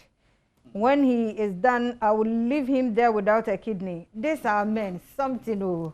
Leticia dia also de aba no me kwem mother ono so Kenya say nana edichiwa amrosa hono so de abase sebema wo show be yia e da obedi yie or the note na by voice note na e hono etire me kan ma be kan kire mo na wo ba Facebook /Adom TV adehie bi de wo mo de aba Afri Gracie or say the woman shouldn't risk her life aside properties. If the woman dies and the man leaves, he would definitely maltreat the girls. Ruth Oben Yabua, beautiful mommy, I'm watching you live. Yada say Araba Jesiwa Mensa. And so say no, she should stop so that the other woman would donate her since the other woman is getting 90% of his worth. Abigail Nyakon said, I like you. I say I like everything about Adom TV. Yada say mankind Elembele say this is very unfortunate for two people coming together as one and later one turn to something else. Love your neighbor as yourself, not more than yourself. Nedia no it didn't be what humbo, but also share assume or say bless you if you're a counselor. Yada say Alberto Lalas and so say the man is not real and the woman should not try giving away her kidney, else she will regret it. Japan Felix said it was if it was me, I wouldn't do that. Nedia so I don't know. And I know Sebons to say, hey, so when are you guys going to talk about light of issues? So yeah, can't want some more. They saying light of maintenance. Ishmael Kumi said the man is very wicked. Hi. Offer Francis said, if I'm the one, I will summon the man family to the hospital and they will decide because of them, this is what has happened. So I will not deliver my kidney until he changed the will, or else he should die as I go work hard for my children. No need to take the 10%. and how they feel. Say Papa and treat your bani. And an American say a risk no taking. So the conclusion is this: so we know that it must be changed. And no dear, and yes, Sadia, she shouldn't try. And no dear, yes. Mami, me phone line so don't me who say phone chia yeshe obia person chene dear 0302211701 702 703 704 0302211701 702 703 704 also for adventure bra channel so say DBS Franco Trading Enterprise Jackson Heba and Kumpu Ghana Omada Roman ye dear fisem Ebremo nem common dear ebi a odi any this type also the any different also timi bem na fe ye je adventure enti me kwakwa me kwatin ho Kumase kwame anope ye mo achida ase ye da se papa low TV set no enti ye wo sokora na nkomo no nkoyie maye me enti won so yo mama asemi die esi baby bebree etati na me say and dey me hu ni say papa no se nye wo bi na etu no fu ana wa ye sa de em dia ene adwene woni tirim de nye papa ana tu ebi ana ma me ne ye na de bi ne mo ja ne hokofa wo ba foforo ema woni ne ko wo mi ensa na wode ho ya odi ade ade wo wa ko che onye hwe because onwo be mama no ni de kete so nya dodo so mo do tia wa de se onya dodo se si a wo jare yi yesi ma me ne beti ma je won eti wo de wa fa japade akoche ndo ono won fa ne nkwa meto chacha kenti means intime me ntini me bia sie na mom certified ya papa na anye ne ye na ma no o hwese will no emra wo ho o chade no anche ne ye emra wo ho ya da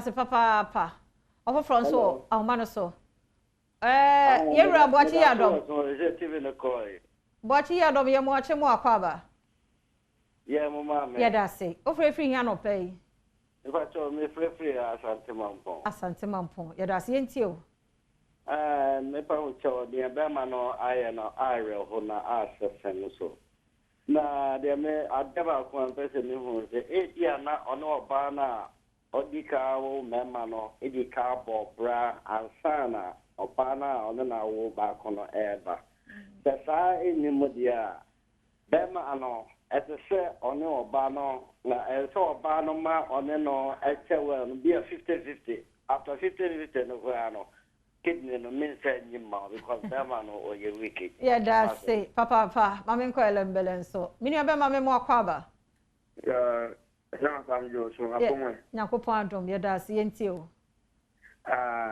na mitia papa no tebo no na ye mo Adom TV abaso counselor yeah okay yeah sure bibia sumo pa nti na me kan say it is unfortunate because say wa here na so be wale wo ba also nya echefa wo oja pa dia ka pap so what I say nti dia pesa mkan say nipa wo hwe nipa ma na ko wundi ya but to the sense why ya bone ama se program to no so no ya sure de maye nti so wu ko no ba ngi ni so ba ya sabi na ya so ya tia pa me ma no so no and say this aye ma nti ya so my papa ya da se papa pia phobia so e wo so pia no pay me mo ache mo akwaba mama yena asem na mo pusa okay edina no bona pia phobia me fredi aguna so edro mama Chincha Morrison ekrom na pe modumedi ni ma shepa na e me de pa me aso ofe me donko nti e kansela ono so ofe me donko ti e me de pe friend sa mama obi e ka papa no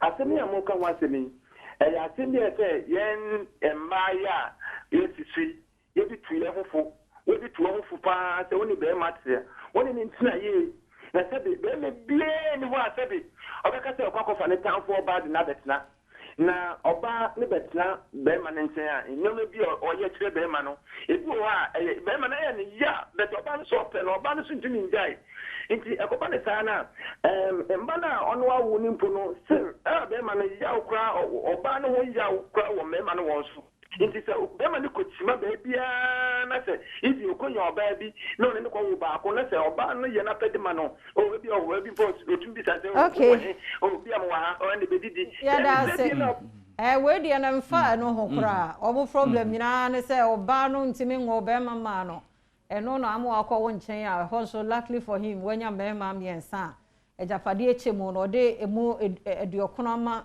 baby a mema miensa no wa ma emu du akọ mayo no nti we dia ne sa ene tie nye se bi o teti ni kuna na bibi ete sa ma memra tema same wa ha same no pay ye mo ache ye mejo so ma me e da se ntio tie fo su nia tie fo da se efutu amede mo ba ni ni mo nye mistake da so be you kidney na ma be ma no ena 2 mema obusiafo no su hu be ma no su hu se we hu bibi sei ni o be ye nie onko hu doctor na o hwe be ma no no fa ni su su se mi ni be ma se ni se na mi kunu e de ye me mo nko prese be ma no enya well no e ma no no mu nchemu 50-50 one e busia ena influence be ma na ma no aye saade no nti so oko 50-50 na se ye chemu ma no na onyane de no kra se be ma no ana se ono ewu a ana be ma ni gina na so a the possibility say omone nkwala no ebe twe saade no sropa wo be wu na wotumi bu a be ma no e ma no ntumi gina sa je 10% ne sa ye din no wu boko na je 10% sa na fa bu a wo mama no se ne be ya that enkofa problem bi ambre nkwala no because actually so abe 5-10 years e bi o mi no no mo ntia se bi o na nkwala na omo pe mema omo mpe ma me da se yes yeah da se we use councilor opportunity e bre no ba ye be ba na also do submission about ho Matilda ye kwota chiman Matilda anope ye mu ache mu akwaba emo ye da se ye ntio be pa cho na me so dia me dwe ho ne se woman no kakra na se oti ase sanro no na se bia woman ni yikidi ni man na se onu wu a onya sure se man betumi ase sanro na ba me man din mana yeah yo ya da se ye mfamat nye ye last caller na yemra councillor ho security gidi I'm the last second but one last caller no aha nokra won say obi e kasema maningi kidney mama ningi kidney no me metra ha e ga say kidney no nyima ne kunu no mama no hwe nkwala me Sunday wa chire no na emom we ne de 90 mra ono ne ho na 10 ne nkwa ha at least anye bia still omo ye ne mba omo suntumi survive sa ana so munya 30 and at 20 and at least 10 nko so for me onya gitum say we no wasesa no na oba ne ti ase nyame adom na hoden why not onyima no na omontro ma wade ho ne nkola we nwa akiri na after that they can solve the issue so that the daughters will be safe. My problem no say the mother must survive to take care of the daughters. What must say no ko yikini no free one say free easy sir and then no credit no so free muswa will not has been changed because will when you change it and young kwan one time comment kwalanke to get to know somebody is keeping it somewhere you can't the man papa no transcribe he can't just go and change it by law can say on say we na papa no he's been influenced by the parents and our family no see that is our family no ba na be ma ni nyina kura ni ho na kan kura na umbetata o ma will na ye can say ye tete asa no if you bring a lawyer they will explain better and you better sir uchro will na ye sign na lawyers bem na ye sign ya need say yes son na kwaji ajapade afria e na chombo bonkola ni na edue kum sabi edua bohunu a eni nyina so enya adwuma sa nyame wote soro oni agoro sa what masinti yes son we no na wo mpanifo ho na nkola ni nya omba beto mpani abusia ni tumi sori asa omkoje e de kokota by the will ye beja membofra nti we na ye kan enya pepa keke mu odu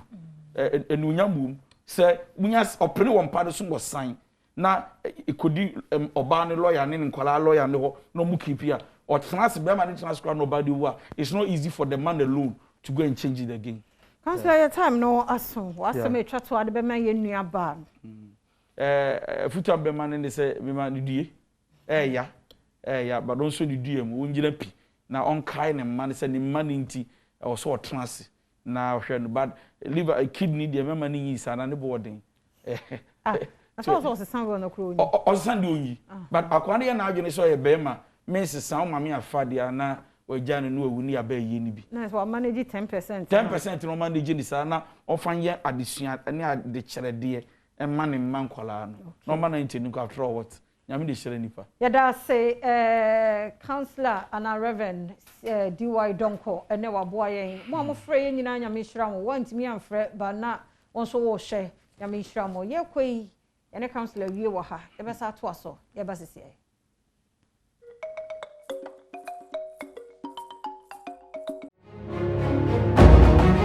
Yesa mo akwa ba bi mi da se ogu so hye wa Adom TV so afa ye dro no ye mehwe apomuden mo nsam kakra na de Hepa Plus wo mo ankasa abaha Ebenezer Ajima ye kofari by Ebanage Herbal Products and Consults me na no pay me mo ache ibi aboko de Hepa Plus mixture ema wa pomodin mapa ye kan say afei enene de dikan a obi ati din no ehu commercial sonom ne ade ba won pay attention de ohu a ne say Hepa Plus e duro ben a yo Hepa Plus mixture e eduro a yatu ebo ase adesuafo ene Ebenage adwumayefo akon ho abom Africa University edi mfie nsia atu ombo ase ayaba se obi obenya bianom no enko boa no na ema na pomodin mapa na no krenso Food and Drugs Authority ehwehwe aduro nim no omhu se onipa bia benya Hepa Plus ne bianom a ebeboa ema ne nipa dua ni nyina no etumi enya hoden ti potokasem no mo se eboa ne general well-being anti obi obenya bianom bia so justify sa abudin a Food and Drugs Authority edema Hepa Plus okay Then say eye die wo nipadua ni mo nipadua no ho akwado so emu die hin na meto Hepa Plus ana say nipadua ni hia ema Hepa Plus said the abudin netie no o as general manager no o supervise all activities nti obowra nipadua ni ma bebia mreye wo bia no eboa hwese ebekanya nipadua no na together na nipadua na stand tall etumi a fight off nti bo so obi wo ho how bia wo fam no we treat ya enko obi so ho de dro so on hye da hu any effective results bia but obenya Hepa Plus account no na etumi a correct e ama no nti Hepa Plus no e dro a obi ahia bi menkan sa be essential product a se oyare o onyare o se uhia pomodin ko ade a edro Hepa Plus no aba be ye dro a wo so betumi yisu bi okay na se wuntimi ni dikura na onya Hepa Plus no mo a eno so boa no se mpanyimfo ga se wo twe homa na se ma na bibi na asomu okay eni nti unya Hepa Plus no ma na ahwe se onipadua ni nyina e function se de nyankopon pese eye no there were several testimonies obi wo ha ni problem no e bi kura enye directly linked to say bi kura bedwin se ne well-being na oha wo ho wako hospital yes so ye okay especially ye ma no obi wo ho no ma be 6 months obi wo 1 year obi wo ho no ma 24 months obi kura 5 years na is close to about 60 months the menses no ma ye ono so a onye pregnant obeko hospital yes bibia hormonal balances bibia ye okay but na still also far from sa or how no obesha se amana dwan ba ne well-being so no obun sa afi menses no etumi aba obi wo ho nso a bibia no serious cramps and as menstrual pains but ne well-being nya ba bi gina na wade ne ho afiri sa or how nim eniti Hepa Plus mixture ne de eyema obi a wo hwe adanse ya na yemema ne di a me ba afi ha kra mema ne bebre approach se aduro ne de sisi enu ana omo enum man say mostly ana mema ye mistake ye dream say ye male organ no ye penis no ye spare part bi a wo hia no akofa ba be use wo wi a wa pepa ho e de akwa akoto da bi e kanipadua no ho nti say o well being ye okay a blood circulation e be ye okay e ma wo hia say obekwa akoto so called mema dro bi mana to aba be kun ana so di hawa bro nti Hepa Plus no boa mema no pa be say e boa e ma blood circulation e ye okay so well being ni gina yi a o how bebre o ho no ma otumi de o ho free na say e say be kan ye ho yes why and it is a wunsuo essential product say the ye kan no obi ehia say obenya pomodin ena say so de say uhia pomodin a enya afi na obedwendwen akwachiri eben wo Hepa Plus and it since 2016 ena FDA for etumi hu say so obi pa pomodin ma papa dia eno no Hepa Plus na onkopa bi to obi etimi no bi obi a oye onipo papomudin bia no ehia se obetumi nya Hepa Plus ni bi ano and one thing adwumakuo no yaye and Emma obia boy abaso na obia so ani age ye ho say since 2016 a Hepa Plus by we do her packaging no a yetum mpompa say ewia na as light to so a hu some security features bia I say diamond shapes obia ntimi metwa bi mu o hwe so a yasan so de cap ahye so a odi benom nti bo se nye spoon bi na odi be kwa akonom yasan so literature wo mu a se bi opa kenkan a obetumi akenkan eni ti yetum mpon ba we nyina na ayeye no since 2016 10 cities and back to the consumer and into nationwide and you're limited to be an crime Kumasi Takradi or in career or be a baby 10 cities and yet to your bossy a year all the survey how I bit me and making sure say enquire say baby back a boy and if you baby back into a magana for any idea and who say a drone one a quality to a effective and a safe yet no born so form comparatively no all the shops now it must a Hepa Plus ntina me ibusa so obi atumenu na nkranzo tumenu Ghana mrano on se mrani ade adwuma mrani de omo se obi below 12 years ni so kwa bibidro ho nti enya na ehehye ye mra ena mrani boy ho ban nti aside that ne de obi atumenu na ma pemfo ne ono ema wo manofo nso mutumenu these are actor omo de achechire herba nti enyina ye di so sa okay no so oba pemfo ne de o ma akoda no fo numbi okay ba sto bia mu kwa obenya Hepa Plus bia mu kwa Hepa Plus ne bi e ho no ma obetumi nya bia no na adanse ani pa edie no nso atumi edibi and it will surprise you say obi wo ho no ma na ne how no e ka obo ho no they say odwen ho antiase but just 10 cities no obenya no na atumi aboa no nti aya ye encourage say o de say oyare ana wonyare obi wo odwen say onyare but osha say so use Hepa Plus no say eh so this time no me more active esen kan no fi say car to we see ekoyemu yes a traffic ko be di so a undru feeder insu a ye nom contaminations aduane yes spray so nti Hepa Plus mixture no e dru a ye de aba se be ya obia na ne kondo apomuden no onyanya binom a ebetumi aboa no mana konkan okay entina ya sane aduro no wo so obia ekoko pebie na hu se ebi mo peni dudu atu de we wo kan ne sade etie no ye pedudu atu no a ehefa na ebenya bie Hepa Plus no baby a etu aduro ton bia no okwa obetumi anya Hepa Plus ni bi atumi ato nti emfa ho ne bebia wo anase wo frɛ yen numbers a ewo TV so a obetumi ene yedi nkomo se ebia bibi nti ontumi nhunu screen ne so emfa number no a number no 0542 807 907 0542 807 907 and now 0542 77 8572 0542 77 8572 and now 054 929 7463 054 929 7463 so be free numbers here be obia no e betumi make sure say ne nsa betumi aka Hepa Plus ne bi dodo mu anase ba konkra na opa e be boa no ma ne nsa kan bi nti na aside that ne yakọ other herbal shops ne yi na ye benya be pharmacy nyina no betumi anya Hepa Plus ne bi ene obi penitu ne dodo atu no so a okọ mo ha no pene a dodo no ye benya anase yakọ no dodo no be bi etu aduro ton bia obenya bi but obi so ho pese ofre na ohun se be bia okọ no kro obenya bia na eno so ofre ya betumi aboa ma okay na we no me yankyere mu yie se be ye obi abehu ye nuano mo adrobafo yemma ma meno mo adi dwa te awie mu no ne ade no fa so be ne wo Hepa Plus so edema wo fa so pe wo so ne se unipadua no wa hoodin a utumi nyi che e wa hoodin mu brubiam ka se mfie dodo a obedi ne nhye da ehia na emu ma hoodin a odi di mfie ne na ehia ni woman bia wo se na owo ne sere mu panie because ne sere no mutumi twetwe na contract sa na owo panie na etumi dilate kakra na ese blood flow na why okay enso abeka ho why for years o sha say o use Hepa Plus no one we jai panie no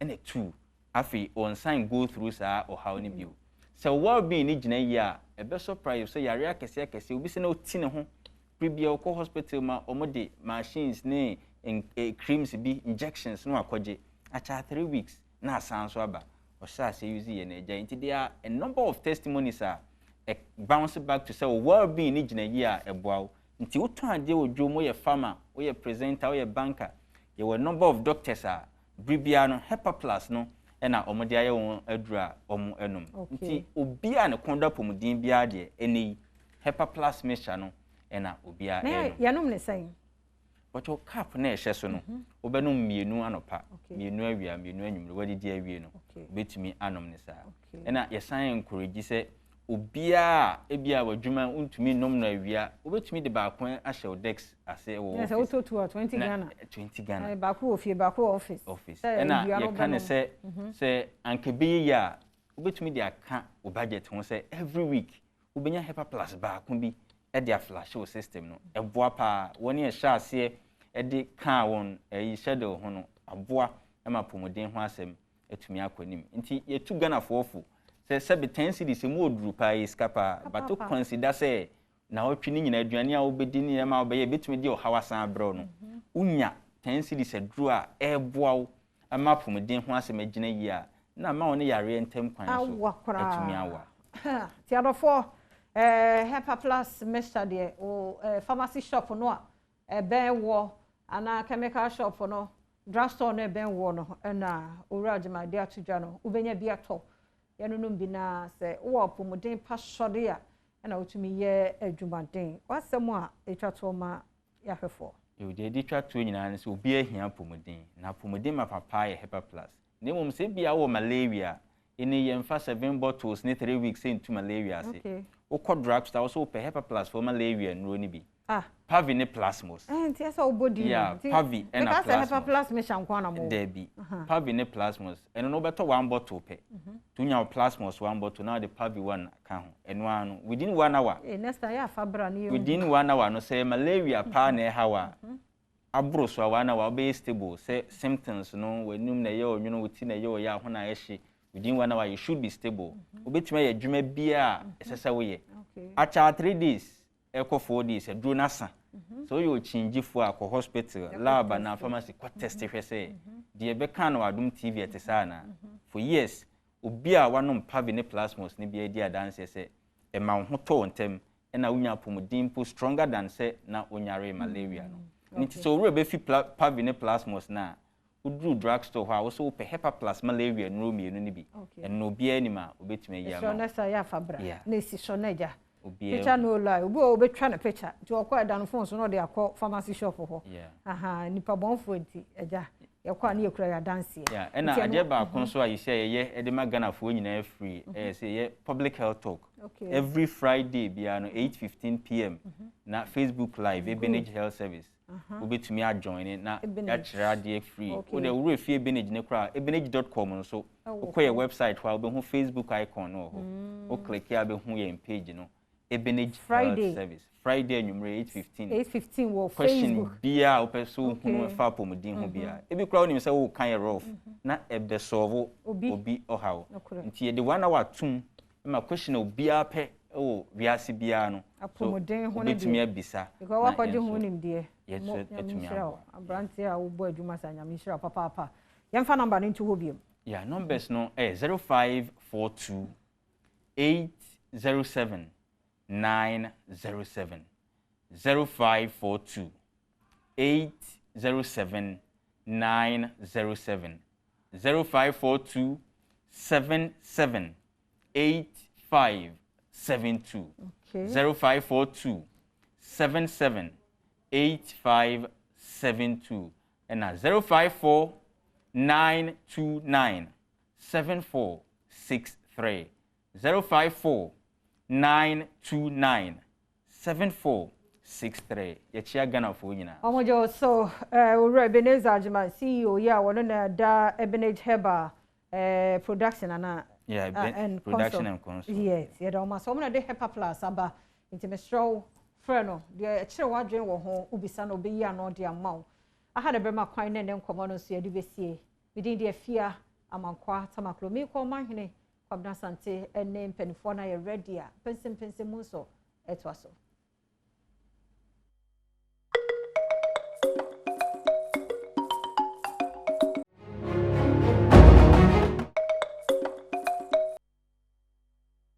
Don't feel back where they in Chester non kuno paper EPJ mu anum si yebekọ so ada enyumeku ahodo na so ase St Andrews College omo a remedial school no more healthcare e wo honum ti ona mbesa de benya omo ne 0244696911 ana 0207891004 na watim ne won edi enkita ho nti healthcare no 2-year nursing training na watimi ababonti fully qualified and after so strong so na say a how kese be mchese ochro na modern mona to see NOVDEC registration with St Andrews College Ultimate Remedial School no sa how na e be free of precope e dey amount ma mesanka obiam so say ono sa or healthcare media to anim and ye wo CD capsules and an ointment CD capsules and ointment there you know and say ointment you know idea airborne pedua na bra wa pono aposo ye na afi capsules no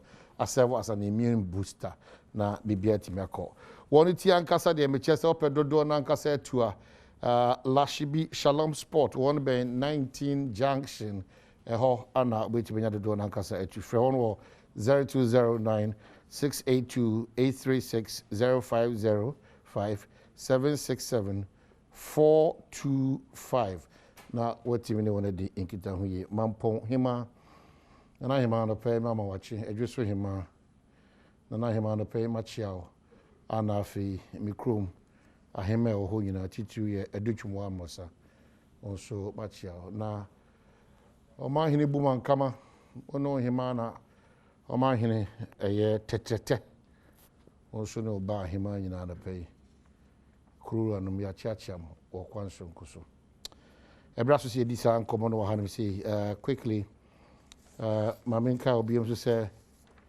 nyame aduma join me this Sunday our Apostolic Empowerment Ministry or Dan Schumann Ebra me de worship night a man for coming home the worship night abroad on the occasion of on my birthday it's on the 17th but Sunday it's a dedication and thanksgiving to God, our apostolic empowerment.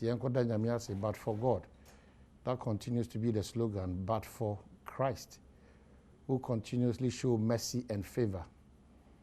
And as I said, that's Sunko. And join me this Sunday, 5:30 to 8, and it's a worship night to give thanks and praise to God, our apostolic empowerment ministry. So Spenya Apostle Salasi Adai, one asoi asofo ahodo nyina no medamase for this great opportunity to thank God and thank him well. Well, Mamema, former member of Parliament for Adenta, and then director in charge of special duties NDC era Kwajo Edu Asari Emmanuel Akwaba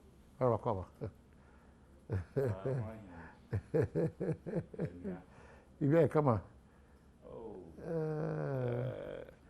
it didn't come off air it didn't just be kama Ibiaye.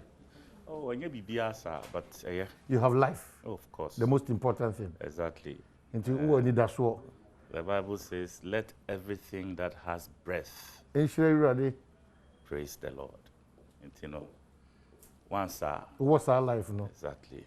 I can only give praise to God.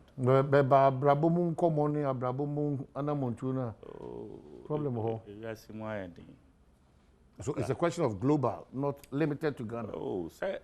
We have a pandemic on our hands, as local, and a lot of things from progressing normally. So, you know, of course, it calls for reorientation, recalibration of so many things. It is a moment, you know, every government, depending on how badly pandemic now affecting one for. As I speak to you, Germany, just it's really crazy there. I think they are having their third wave of the pandemic. Almost just so that they can hold the whole thing down. America is doing its own in terms of vaccination. Every country is under a certain pressure. Thankfully, as a country, even though there was our pressure, it's not as bad as others. So it's been managed well? I don't want to say that because we are just, I'll say the whole continent of Africa is blessed in a certain way because as in terms of this pandemic. But you're a Bible-believing person. Blessing will not just come for coming sake. It comes through people, and then so when people... When you bring the Bible in, then that means that people in Africa might be praying so much, say, the intervention of any individual or any government. But am I wisdom? So say, Unyamia grant you wisdom. To do what? In crisis, how to manage. So what is it that they are doing that Germans, they are doing in Ghana that Germans are not doing? Do you understand? That's the question you should ask. Probably, I think Germans are even doing 3 times or 10 times what we are doing in terms of this virus.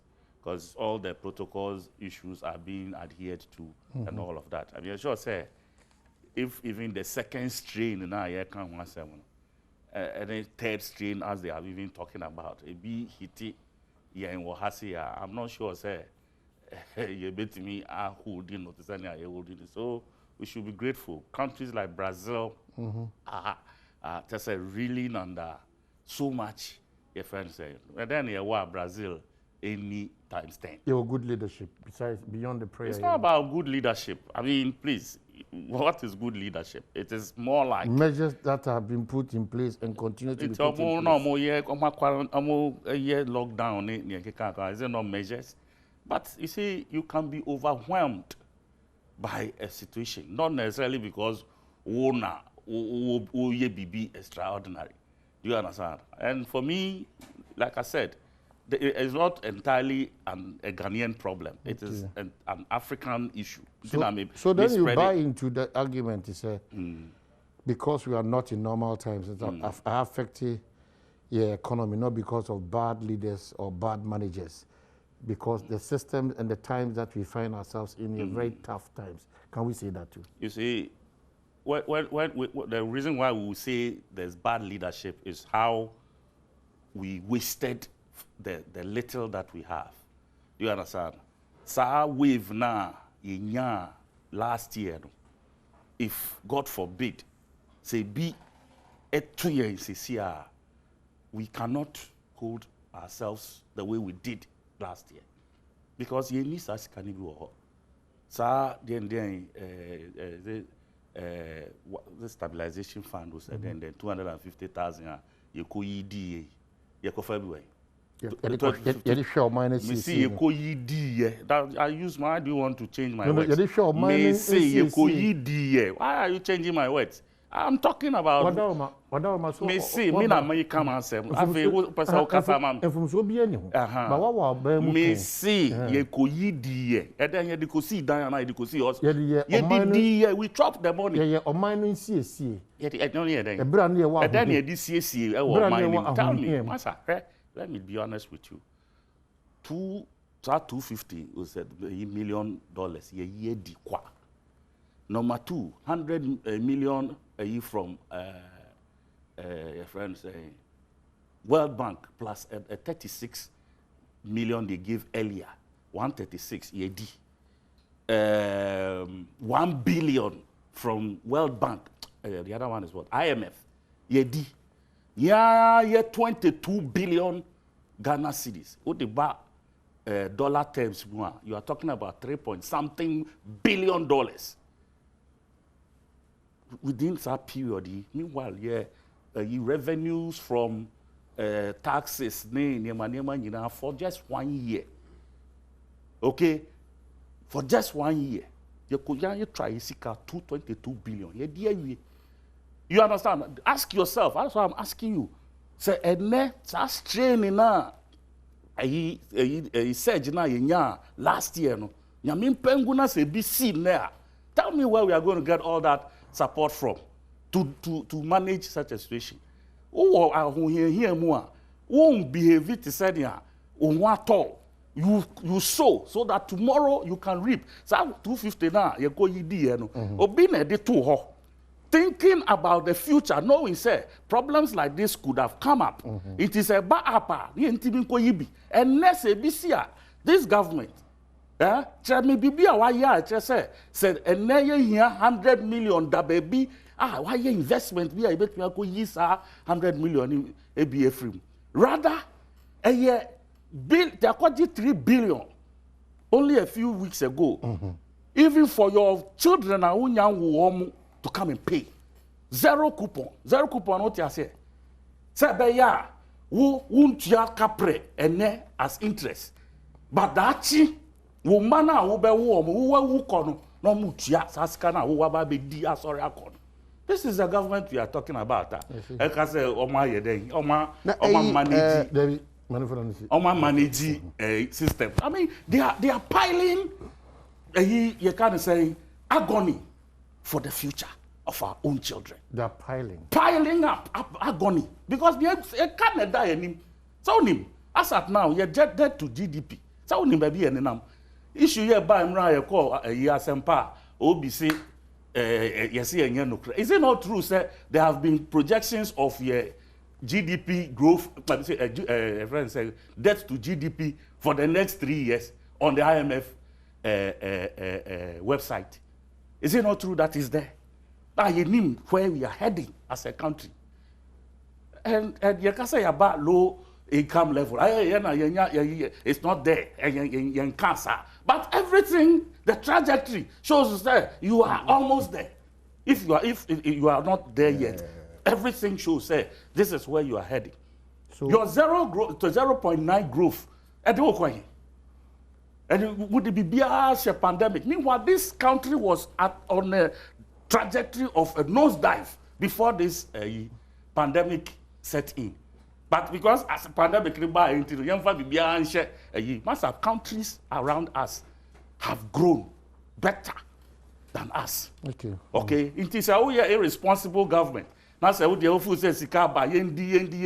forgetting say you are going to fight for another term. And when you win that term, as I said, life is still a core. So, and then the next moment you surface with taxes that you yourself came and told Ghanaians, said, we are moving from taxation to productivity. Where is the productivity? Okay. Where is it? Mr. Also, no questions, but remember, Honorable Mr. Kwaba. Oh, Kwaba. Yeah, I'm on. But you always appear before the judges. And I know one of the trademarks of lawyers in self-restraint. Because if you're not a lawyer about you disagree. But also, the message so Okasa Oman is space. I'm waiting for one to just talk. Then self-restraint no, judge no, or moderate no. Obi kasam na amfano konda obi bisan say judge no man kwano kasa wi mese say obi kasam na say onya no kono da o hwa me say judge no obisan na matena ma hwa asam o kan na bisan we zero coupon no chere zero coupon definition of the is it correct? That's not it. So why didn't you ask him? Me catch it say so we na asama nchesi sia we wi ntama man kasa na manyim ka na min na no ono onfa nkesi bibia. You see, no corner or a croupe 2020, a summer or two, you are say Fandanina. Biani. No, ya. What has Symbia Wama? Heritage Fund, Stabilization Fund. Why? Any oil revenue been able to for the future. Oil no one or discover. In fact, when President Kufuor or channel or GMPC one focus into discovering oil rather than doing farms, and other activities are on your one core function. What the oil would do Parliament as discovery? What did they describe it? Thank you very much. And they have the audacity to talk about the fruits from that work. Many problem. It is a pandemic AC. Yen revenue, why are impacted? Global value chain now why disrupted. Lives of Ghanaians are at risk. A ban for Parliament not get the permission to spend money to protect lives and livelihoods of Ghanaians. That's now a complaint. Do you know how much money other countries have spent? Trillions. Osanda Dama His Excellency the President Keno. Unkwa ewa nimpolo ntumumbo. But bringing back the economy day.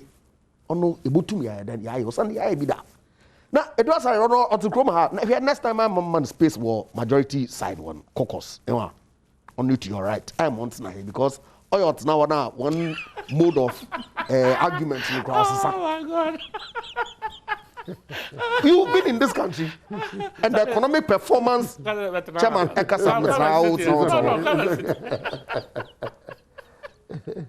the abysmal economy is Excellency Nana Dankwa Akufo-Addo Naban or inherited. Documented. Fact. Check the economic growth numbers between 2017, 2018, 2019. 2020. Yes, because of COVID, it's been impacted. And Obia admit, it's not only Ghana. In fact, young growth projections initially IMF were projected. We did better. As your projections for 2021, 22, 23, we are going to rise up to the above 5% growth rates that we were generating prior to COVID. Now, as your economy, now the competent Ghanaian, Kanoforata, now His Excellency the Vice President as Chairman of the Economic Management Team, war manager. Can you compare? Of course, expenditures related to COVID were necessary to protect lives. Now, say Ghanaians, pandemic no, aban one yen sheshaya obotum we protect Nkofu. Nkofu will lose one jobs. Schools that were at home, Moframa Wofie. Must say, lockdown 2 weeks. Studio. That time the parliament was still in session.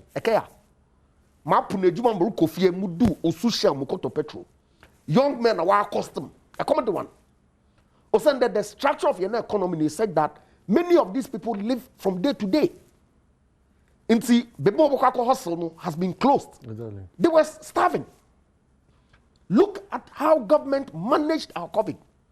Such that globally you receive accolades. I won't quote saying the accolades from who?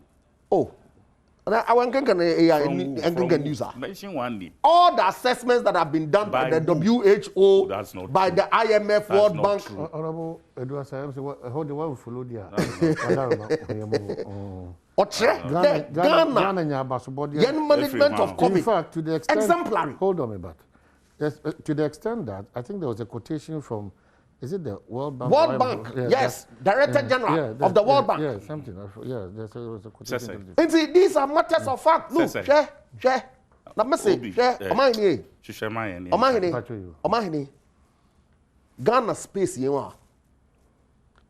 Yamin Kuti Noni Adodanko Akufo-Addo Bopim as a campaign at this time. Osande, Yenyanum NDC for we do a manida. In fact, with oil discovery in commercial quantity, what's that oil production in 2011, a GDP growth rate or increased it to 14%. That was when you were in government. Consistently, you declined that to 2.4 in 2016 when you left. That's not true. That's a matter of fact. That's fact. That's fact. Fact. That's fact. Yeah. Consistent decline. Wabra, them oil discovery, President Kufuor wasn't born yet discover ya. was started no Juma 2011 what nya commercial production. Onu Nonkodo serve as a catalyst to grow this country and maintain a certain growth rate levels and by now. But what did you do? All the actions that you did in 2012, the expenditures that you incurred, as if to say there was no tomorrow because you wanted to win the election at all costs. That was the beginning of our problem. What do you have to show? Now, yeah. What do you have to show? Amahini. Between any and the Wasu Abodo, also Ghana, where IMF are downgrading and now we're categorizing as a lower middle income. Where we are headed towards. How are we headed for a place that we've been since 2007? Amahini. Ghana, categorization with the IMF band. It's a low middle income, poor country. What are you saying? Yes, that's where we've been since 2007. Which one is low middle income? Which one? The lower middle income is the World Bank categorization. But is that what we are talking about? Are we talking about lower middle income? But you have been a poor country are we talking about because lower middle income? Chairman, but I can say it now. IMF one categories in terms of the per capita income we use now, or different from the World Bank. IMF since 2011 I was starting the way them data compilation, fiscal data comparisons now, has always graded Ghana as a low income country. Have you accepted that? Mr. IMF have you ever categorization. Accepted that? Said that over. No. However, every Thomas Mama you tweet and a pair. He posted it 9 hours ago that the acceptable benchmark is what the World Bank does, which grades Ghana as a lower middle income country. That has not changed. Osende, how do you calculate the per capita income of every country? What's your GDP? No, we divide them by your total population. Obia, what he gets is what is used as the benchmark. Consistently, our GDP has been growing, except that because of COVID, it grew by 0.9% in 2021. But consistently, 2017, 2018, 2018, we grew averagely 6%. You were doing 2.4 when you were in government. If you guys have the audacity to even open your mouth and talk, on your audacity, because we record no for all to see. But records no. No record the bottom that compare MPA record. Omodimbo aswani but ohun kwazi otimi kasa. Oh, na where are we now? Where are we now? Where are we now? Where are we now? No, we are starting. Where are we now? Obusa said right now. What do you have to show for all that you've done? What is the meaning of that? What is the meaning of that question? That is all I'm talking about. Then I asked the question. Say, so China see last year, BC 100 million. You can find him crying at the and then you say, oh yeah, Papa, 100 million I can do a World Bank. World Bank won't do. So, Yantina see the and come. Unsusu yene say sisi asomai hefa na ejina if so wonyi ni say nyame mpengu yes bibia ensem fata say second wave third wave be ba yentimi nyina kona no because you kasema to sin you see what do you say your heritage fund no ye dia to ho say dachi no but say situation na Ghana ko me nya challenge with you ko ni ufu say America say be producer last 3 weeks almost release 1.9 trillion. 1.9 trillion. Say ya nchiche. Emma Kuruma. Ufu so omu nibia anko omekwa kofa wen. Nibi sa. Omu nibi in a reserve of a year obi atransi adwen hu say dachi bibi betimi asia. Ye betimi no one don't get the Miss America one bobo. They are borrowing to fund that. That is not true. Borrowing from who? From who? No. But US from they who? go to the market to raise bonds. Tell me, they are borrowing from They're raising bonds. What is your problem? They're raising bonds. In fact, America owes China more than any country on this world. So what are you talking about? How about Drasa? Yes. When you say, Yankasa to the issues, Lady Kai, America, we are seeing now, on the China car. You see, don't even bring that in. It's a different thing. And no just say, the car, investment. What are you talking about? That is what you are doing. I'm talking about the fact, say, America place money into an investment. Try. Why are you blocking me? Me see, America took money, invested that money for the knowing say there will be bad times. Trump, when this issue came up, this pandemic came up, only first person on mass stimulus maybe 100,200 he shared. When you buy 1,400, watch it check. Ufu says Asika no okobo or China, okobo busa or China, and or the there is an investment. They also think say your properties, your assets, you will say you better invest for that, but borrowing to support economy and other things is a different trajectory. Yes. At the time, I know this are 250 million any heritage fund now you are 200. Yam koba busia. Me bisa wasem give me an answer. Yes, as you check as of Maya. And you find we Mushenko baby uncle. Nay, I'm a stimulus package. Am I two? Am I free water, electricity, no stimulus? No, maybe so as a no,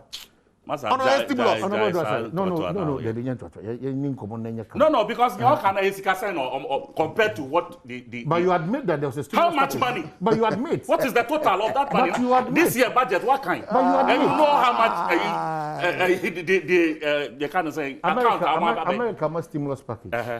$1,500, $1,000, $1,200 depending on the range. I buy with so say Ghana holding. Yeah, but yes, you are the insurance can you have some back? See how obi ma unsu. Maybe train. Young can say we say obi ma unsu. See as you sit here, obi ma unsu. You are paying electricity, you are paying water, so don't bring that water in. Pandemic need a free move. Are we out of it? America, they are in. Last year, I made Trump the amount. Biden used to buy only said they are in the pandemic, so they've given some more. Right, this is a government that rather is fleecing on the people. All right, okay, so now America stimulus you over twice.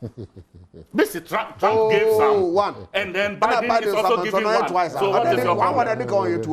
1 plus 1 or 2. What is what happened from April to December? Are we out of the pandemic? Every month, Are we out of the pandemic? Of course. Are we out? Our economy has Are we out? And you are taxing the people. Hold on. At least if for nothing at all. If for nothing at all, you are taxing the people. Even for baller. Now, when you are in government, and I hate to do this, honestly, America there say wakasa iwa, wonsusu na wonka, because you did not have any pandemic. Ebola was what? Oh, Ebola was a pandemic. It was what? Because it was properly managed. This one, our president brought it. Oh, Debbie. Our president brought it from Norway to the country. What is this? Now you're is it not true? It's not true. That the president's plane from Norway brought 2 passengers that had COVID? Is it not true? No, prior to that. Maybe so. Is it not true that the president plane brought 2 passengers that had COVID and were the first reported cases? What are you talking about? The plane in the I don't know what person young can do. Plane manifest and the people were on board. I don't know what young can do. Crazy. Is it not true that Mimbo didn't proud to the so-called allegation you are making? Not COVID nigga. No, he. No, me busa. You cannot recall. You tell me. Maybe South said now you are report until that plane landed. No, me busa says now unim. Me nim. Masa me no nyina na okrom ha. No, the busa they don't team as you. Me say proud to these allegations I'm making. Any allegation, and yet true. If you don't want to accept it, maka. I've said it. Me ba. Me trim home free who say nipa binimo sa na mo. Yet 2 cases. Yeah. Ewo Kolebu. Now Satana me da Kolebu. Yeah. Okay. Yeah. We had 2 cases. That's all I want to say. Okay, but that 2 cases was a hoax. Oh. Yes. Okay.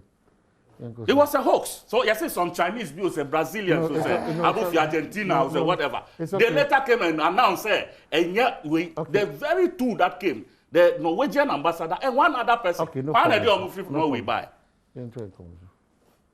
Rather than now. More about Kwanina. This is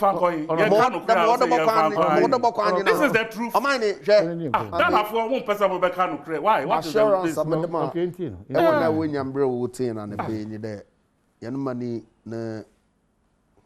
Economy, some is in capable hands. Zende say Juma, His Excellency Nana Addo Akufo-Addo Naban with over the past 4 years. Wotumi wo yi economy free. How you know NDC for your question. We putting on the pedestal. We're on the verge of taking off. COVID baby boom. And one now where the major man, and 1 hour the will come hara. And 1 hour sooner, Yaminadum, His Excellency Nana Addo Akufo-Addo, the management of the economy not that's one the same. In time, very, very hopeful. We share 2021 budget. Short, medium-term plans, policies, programs are willing out to build this economy back out of COVID onto its feet through the Obatan Pa Cares program. I'm hopeful. And Marshall be the one yabuter. Na ejumane de omanpanyin na mpemfo oguda woye magana fina wo nyawo fast. I see. What's the meaning of PRC's their review of tariffs? What does it mean? Proposals? Well, in chair or scheduled program every year biano utilities will submit one proposals to Public Utilities Regulatory Commission and one na where assessment of them proposals where some public engagements na based on some factors one number was spelling out would determine whether there or the prices of particularly water and electricity stay be more no another or no cost. And the PURC will indicate the utilities no submit one proposals and we'll go through the motions. Now, hopefully by July, I believe, them time and tariff reviews no usually over. Now, whether the cost or another on cost. Of course, sure. Quickly. Ministry of Health, 12 March 2020.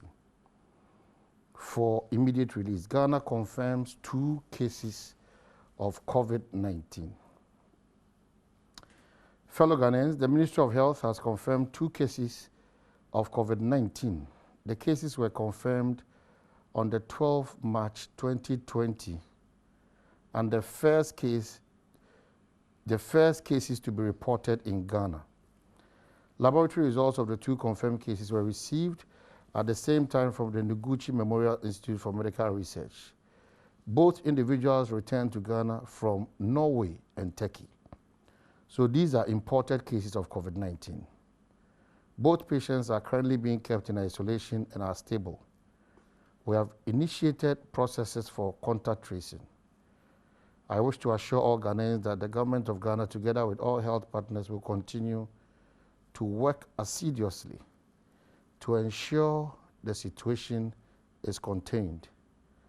We wish to encourage every Ghanaian to take care of their health and that of their families by adhering to the following precautionary measures, and we know it's signed.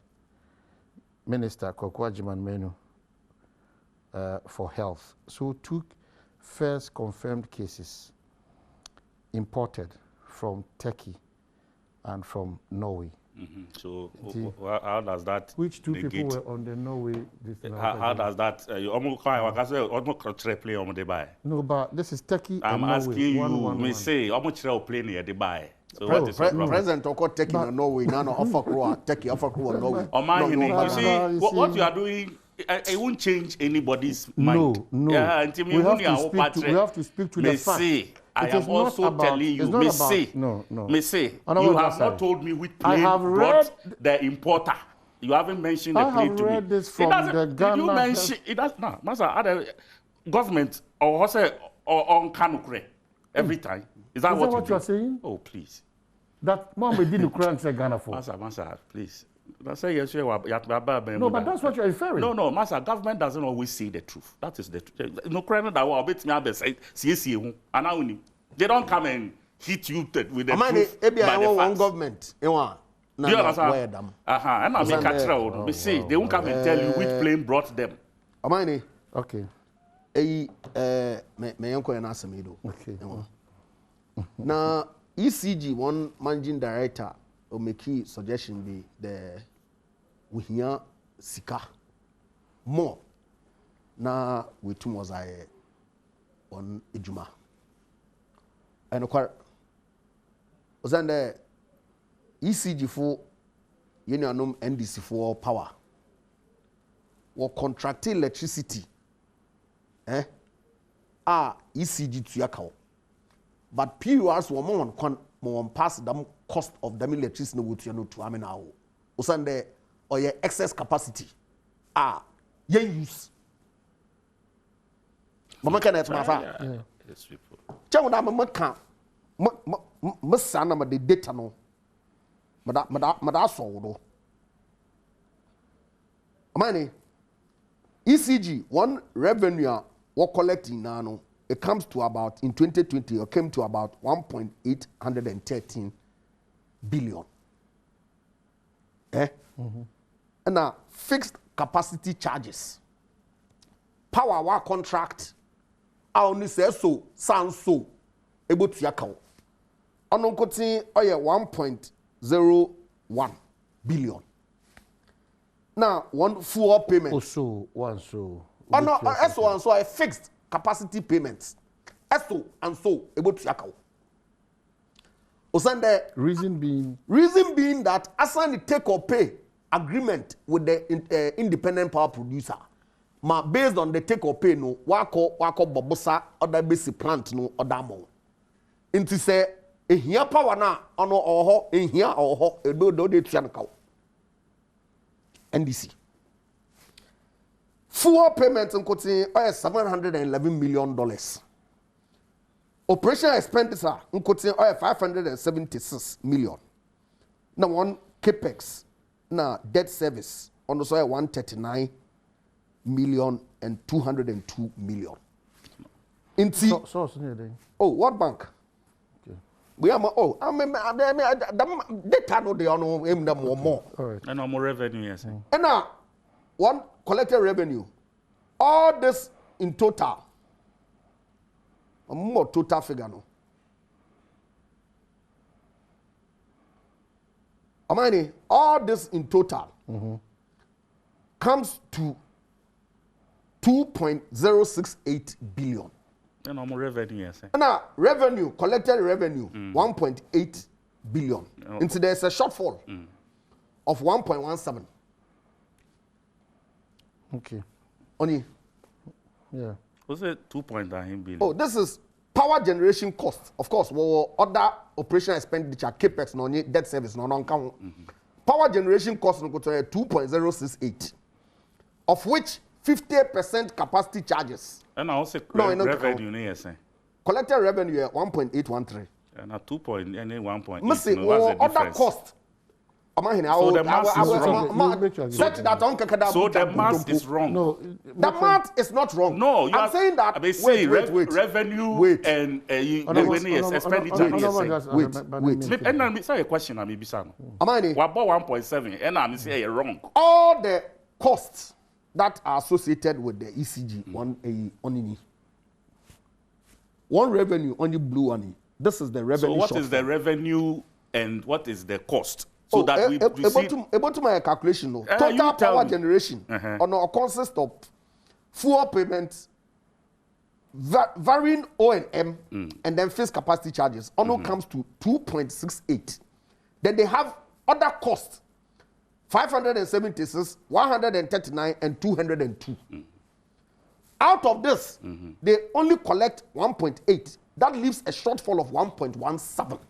Fees cost no is it chief what machine and basic question na me bisa machine now what so gi way 1 year earlier machine now every year auto machine no so there be auto machine until other now building the total cost no on the fixed capacity charge no every year it's for the tenure of the contract and now fuel every time you purchase. These are factual costs. There are certain costs now, that are recurrent. What caused this? That's the question I'm saying. Osande, ordinarily, nka power ye here no, ono na what ton no what you know ska no de tua kaw. Esla sika ye de. Okay, Chief. Chief. Esla sika ye de. Mama address no. What is this supposed to do? Mama address no. You say mon kanu kra na say the truth and be free. What is Esla meant to do in the face of all of this? Energy sector levy, you remember how to boss it.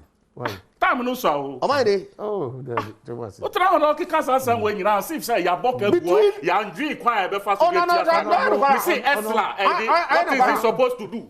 What have you done with it? All about that side. Money we na sema. Am I there? Yen peak demand 27 peak. Yes, so light to Ghana na kim.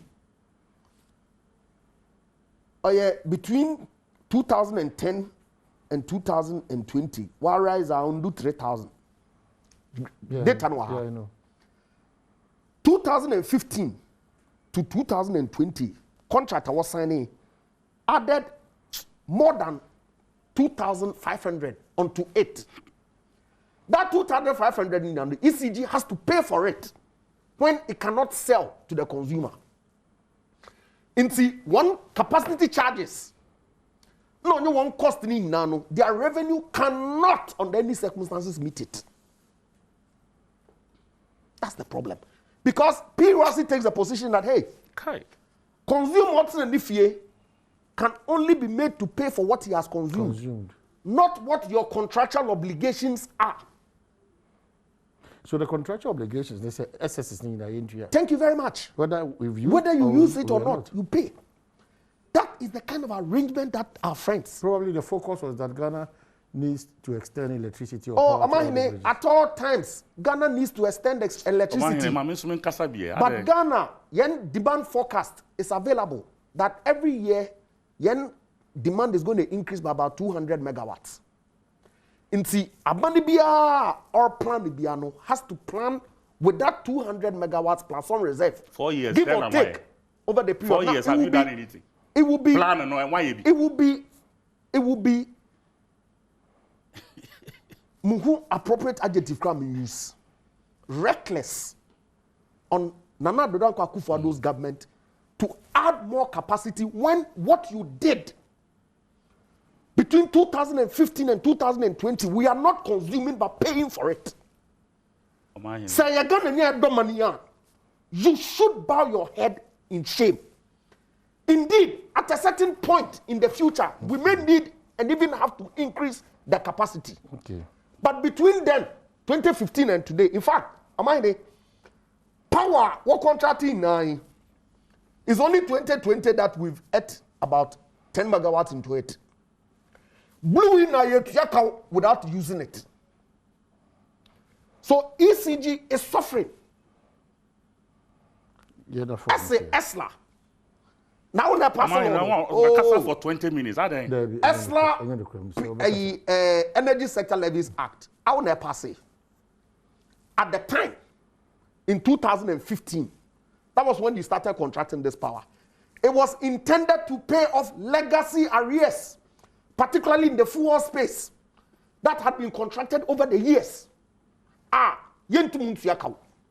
was the purpose of Esla. Nana Dodan Akufo-Addo not be extending because of these problems that you had left to make sure that some of these bills are paid and put in a certain control space. Now to the significant point. Remember, a structure was put in place. Off some of these legacy. Legacy.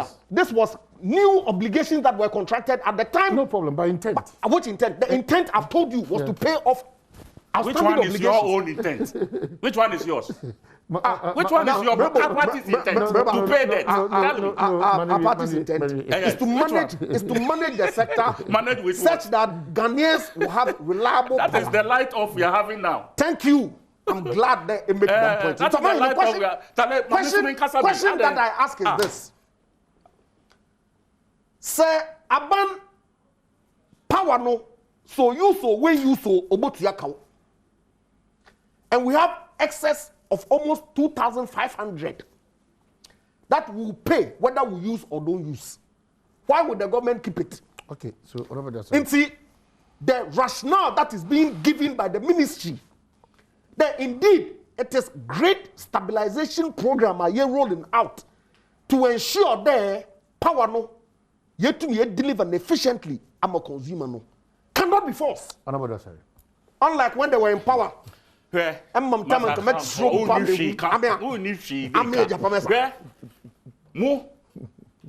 start with Esla. Esla, no, you see, yes, you are investing in the power generation sector. There's a see to be too high. You debate to Mr. Time will pass Esla, the one started them contracting. What is your problem? What is your problem? What is my problem? My problem is that you are not speaking the truth. Okay, I'll cede all the time for me. You. I don't want it. No, go ahead. I cede all the time for you. Say what you want to say. What can start 20 minutes? Yeah, but can I can Wow. Mobile no. Sika ye jino kakran weji say ye jiji ne bo ano a we are power for no ni ama we kakra ama what times asika no nyina de akwa hedge agi sika boom ba ko bisa say asika no de boom na mo je no once no. What did you do with it? Body na yen wa de amode sa boom sika ba ko no mo de ye. That is relates to energy. That's one. Your friend is saying, Millennium DND cover PDS by. Sa sika na omoji ede ba a B was supposed to go to Gridco. So the be here a friend is saying lines here. Yes, I see a sisane ye kika ka ho a America for agi sika back. 190 million, which you could have had some 2 to 3 years ago. Nanka modia yes ejuma yin kakran ne dum so ya bamu yi. If you had started that work, if you had obtained that money and had that year started 3 years ago, and can ne sa dum so we, it wouldn't be where it is as we are talking about. Now you are having to look for other sources to raise money for Gridco to do a work that munya sika free money. To have catch the and stop now. Allow. Because Gridco, one funding was not affected by the PDS termination. No, maybe allow. But that's a fact. Which one is a fact? No, but power expansion of why you now is not a part of the media money. Honorable, that's yes. It, you know, a ineptitude, okay, and their own lack of transparency with the Millennium Challenge account. And the mass had 190 no, you bet jikoye free. Jibasika we fire first improve our energy system. Now one kasa be would near anyone to be any some it may be at the knee and fata and say. And akofasa problem we na ediaba ene sasikano yachi assign. Now you've had to look for extra money from other sources. Yeah, instead they need sasikano down. So inti adia anka obetimi aya no across board no. Why? But muma disrupting the what's program. your problem? No. He's our host and he has to pay attention and to the information. You are distracting him. I don't know. That's all tear me. You are come out kasa on tear and ofu say you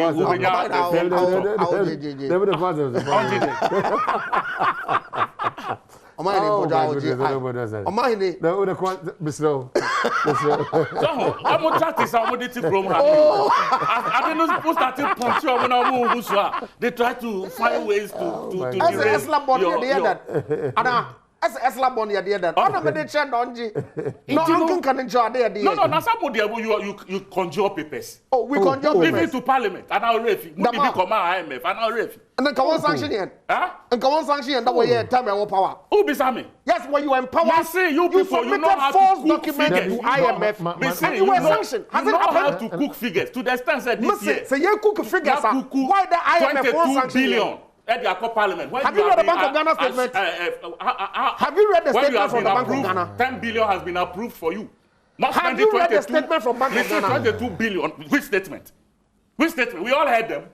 Sabin saying, "Who know how does that sound to you?" No. So you think we are stupid? It is our money. No. It is our money. No. And yeah, almost managing. So they can do anything and come and throw sand in our eyes. We won't take that. No, you might disagree. Me say, it doesn't make sense. That is all I'm trying to tell you. Debbie. Wadaruma.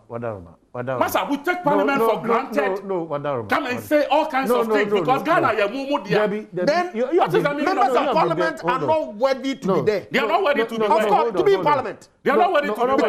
Because you can censure people when they bring false documents. No, if you are in the process. You are in the process.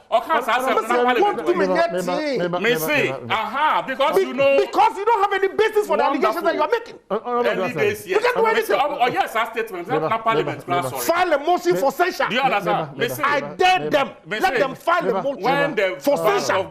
When the Bank of Ghana made that statement, Parliament was rising. We were still in session. Okay, it will be sure say that issue will be won't file a motion for censure. So you see, these are people who know how to cook figures. Figures cannot be cooked. Who know how to cook figures? The institutions of state, they come as a Master, here. Now who say Sebi, who sorry now because say one emu 2 packs. A pack of food for 2 weeks. Okay, now the Kosia Bakwato, so now we are because 54. You know what 54 million Ghana cedi is in old cedi terms? Do you know? 54 billion. Now they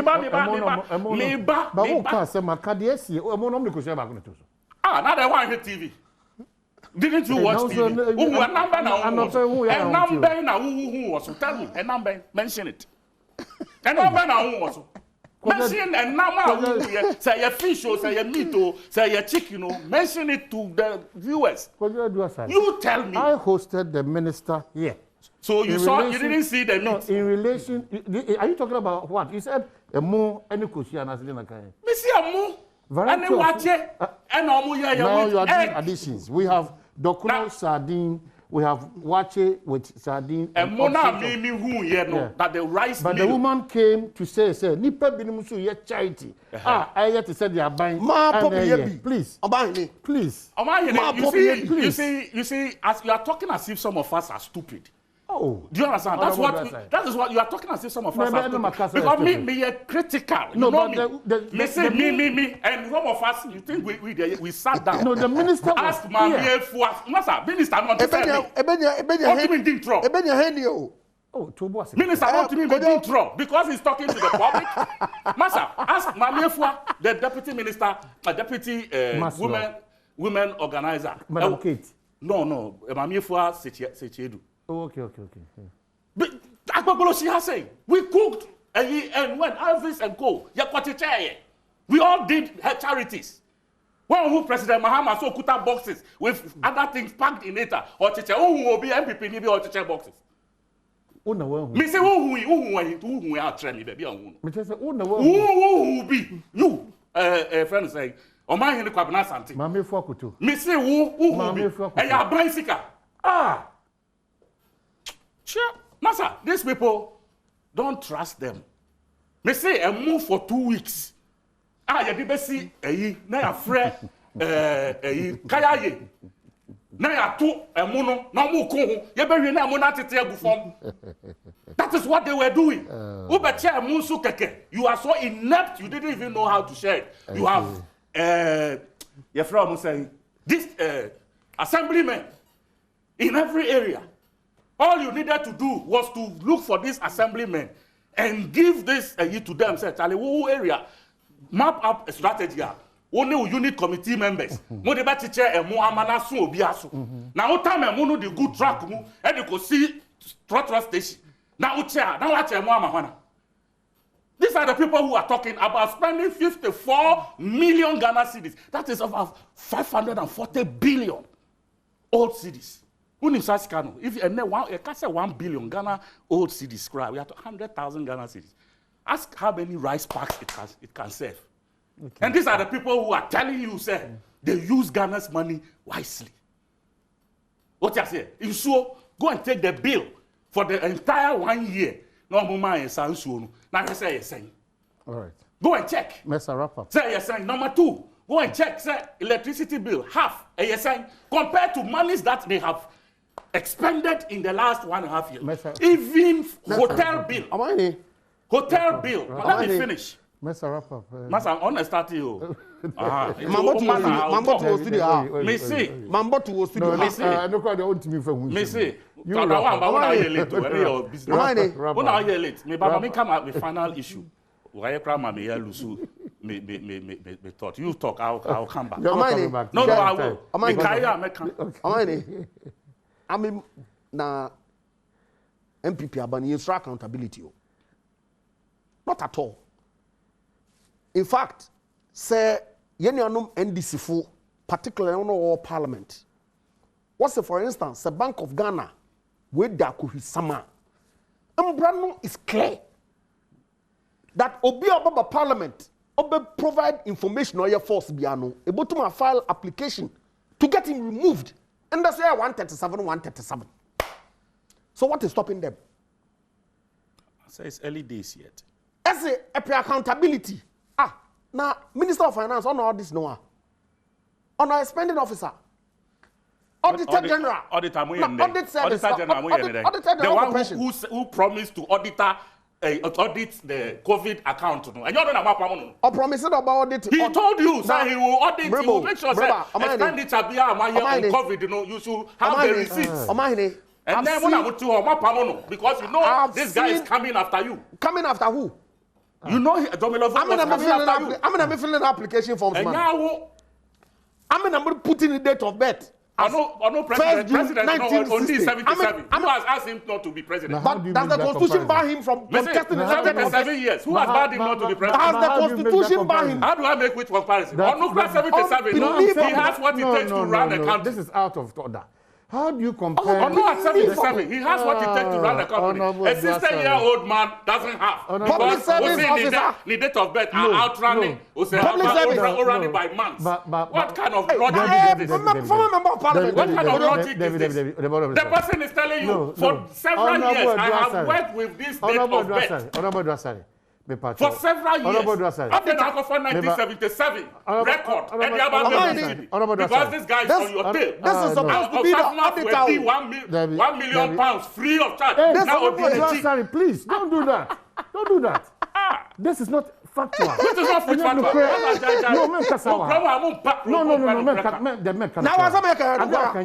Don't say that. And how do you compare a president's age to that of a public service? Why not? Why? Is it not also a public service? Is it not a public service? Because it's a constitution. Because it's a constitution. Obi arbitrary a year over a country and now Obi arbitrary a year more person a country. The president was wrong. Be factual and tell him the truth. Obi is from 1977. Or the need age a year Juma Sarah be seen there. We see 40 years after no. The age or sister 40 years ago, and now would be what kind of I would have thought who's wrong say you better audit you because this guy was ready to take you down. We are off.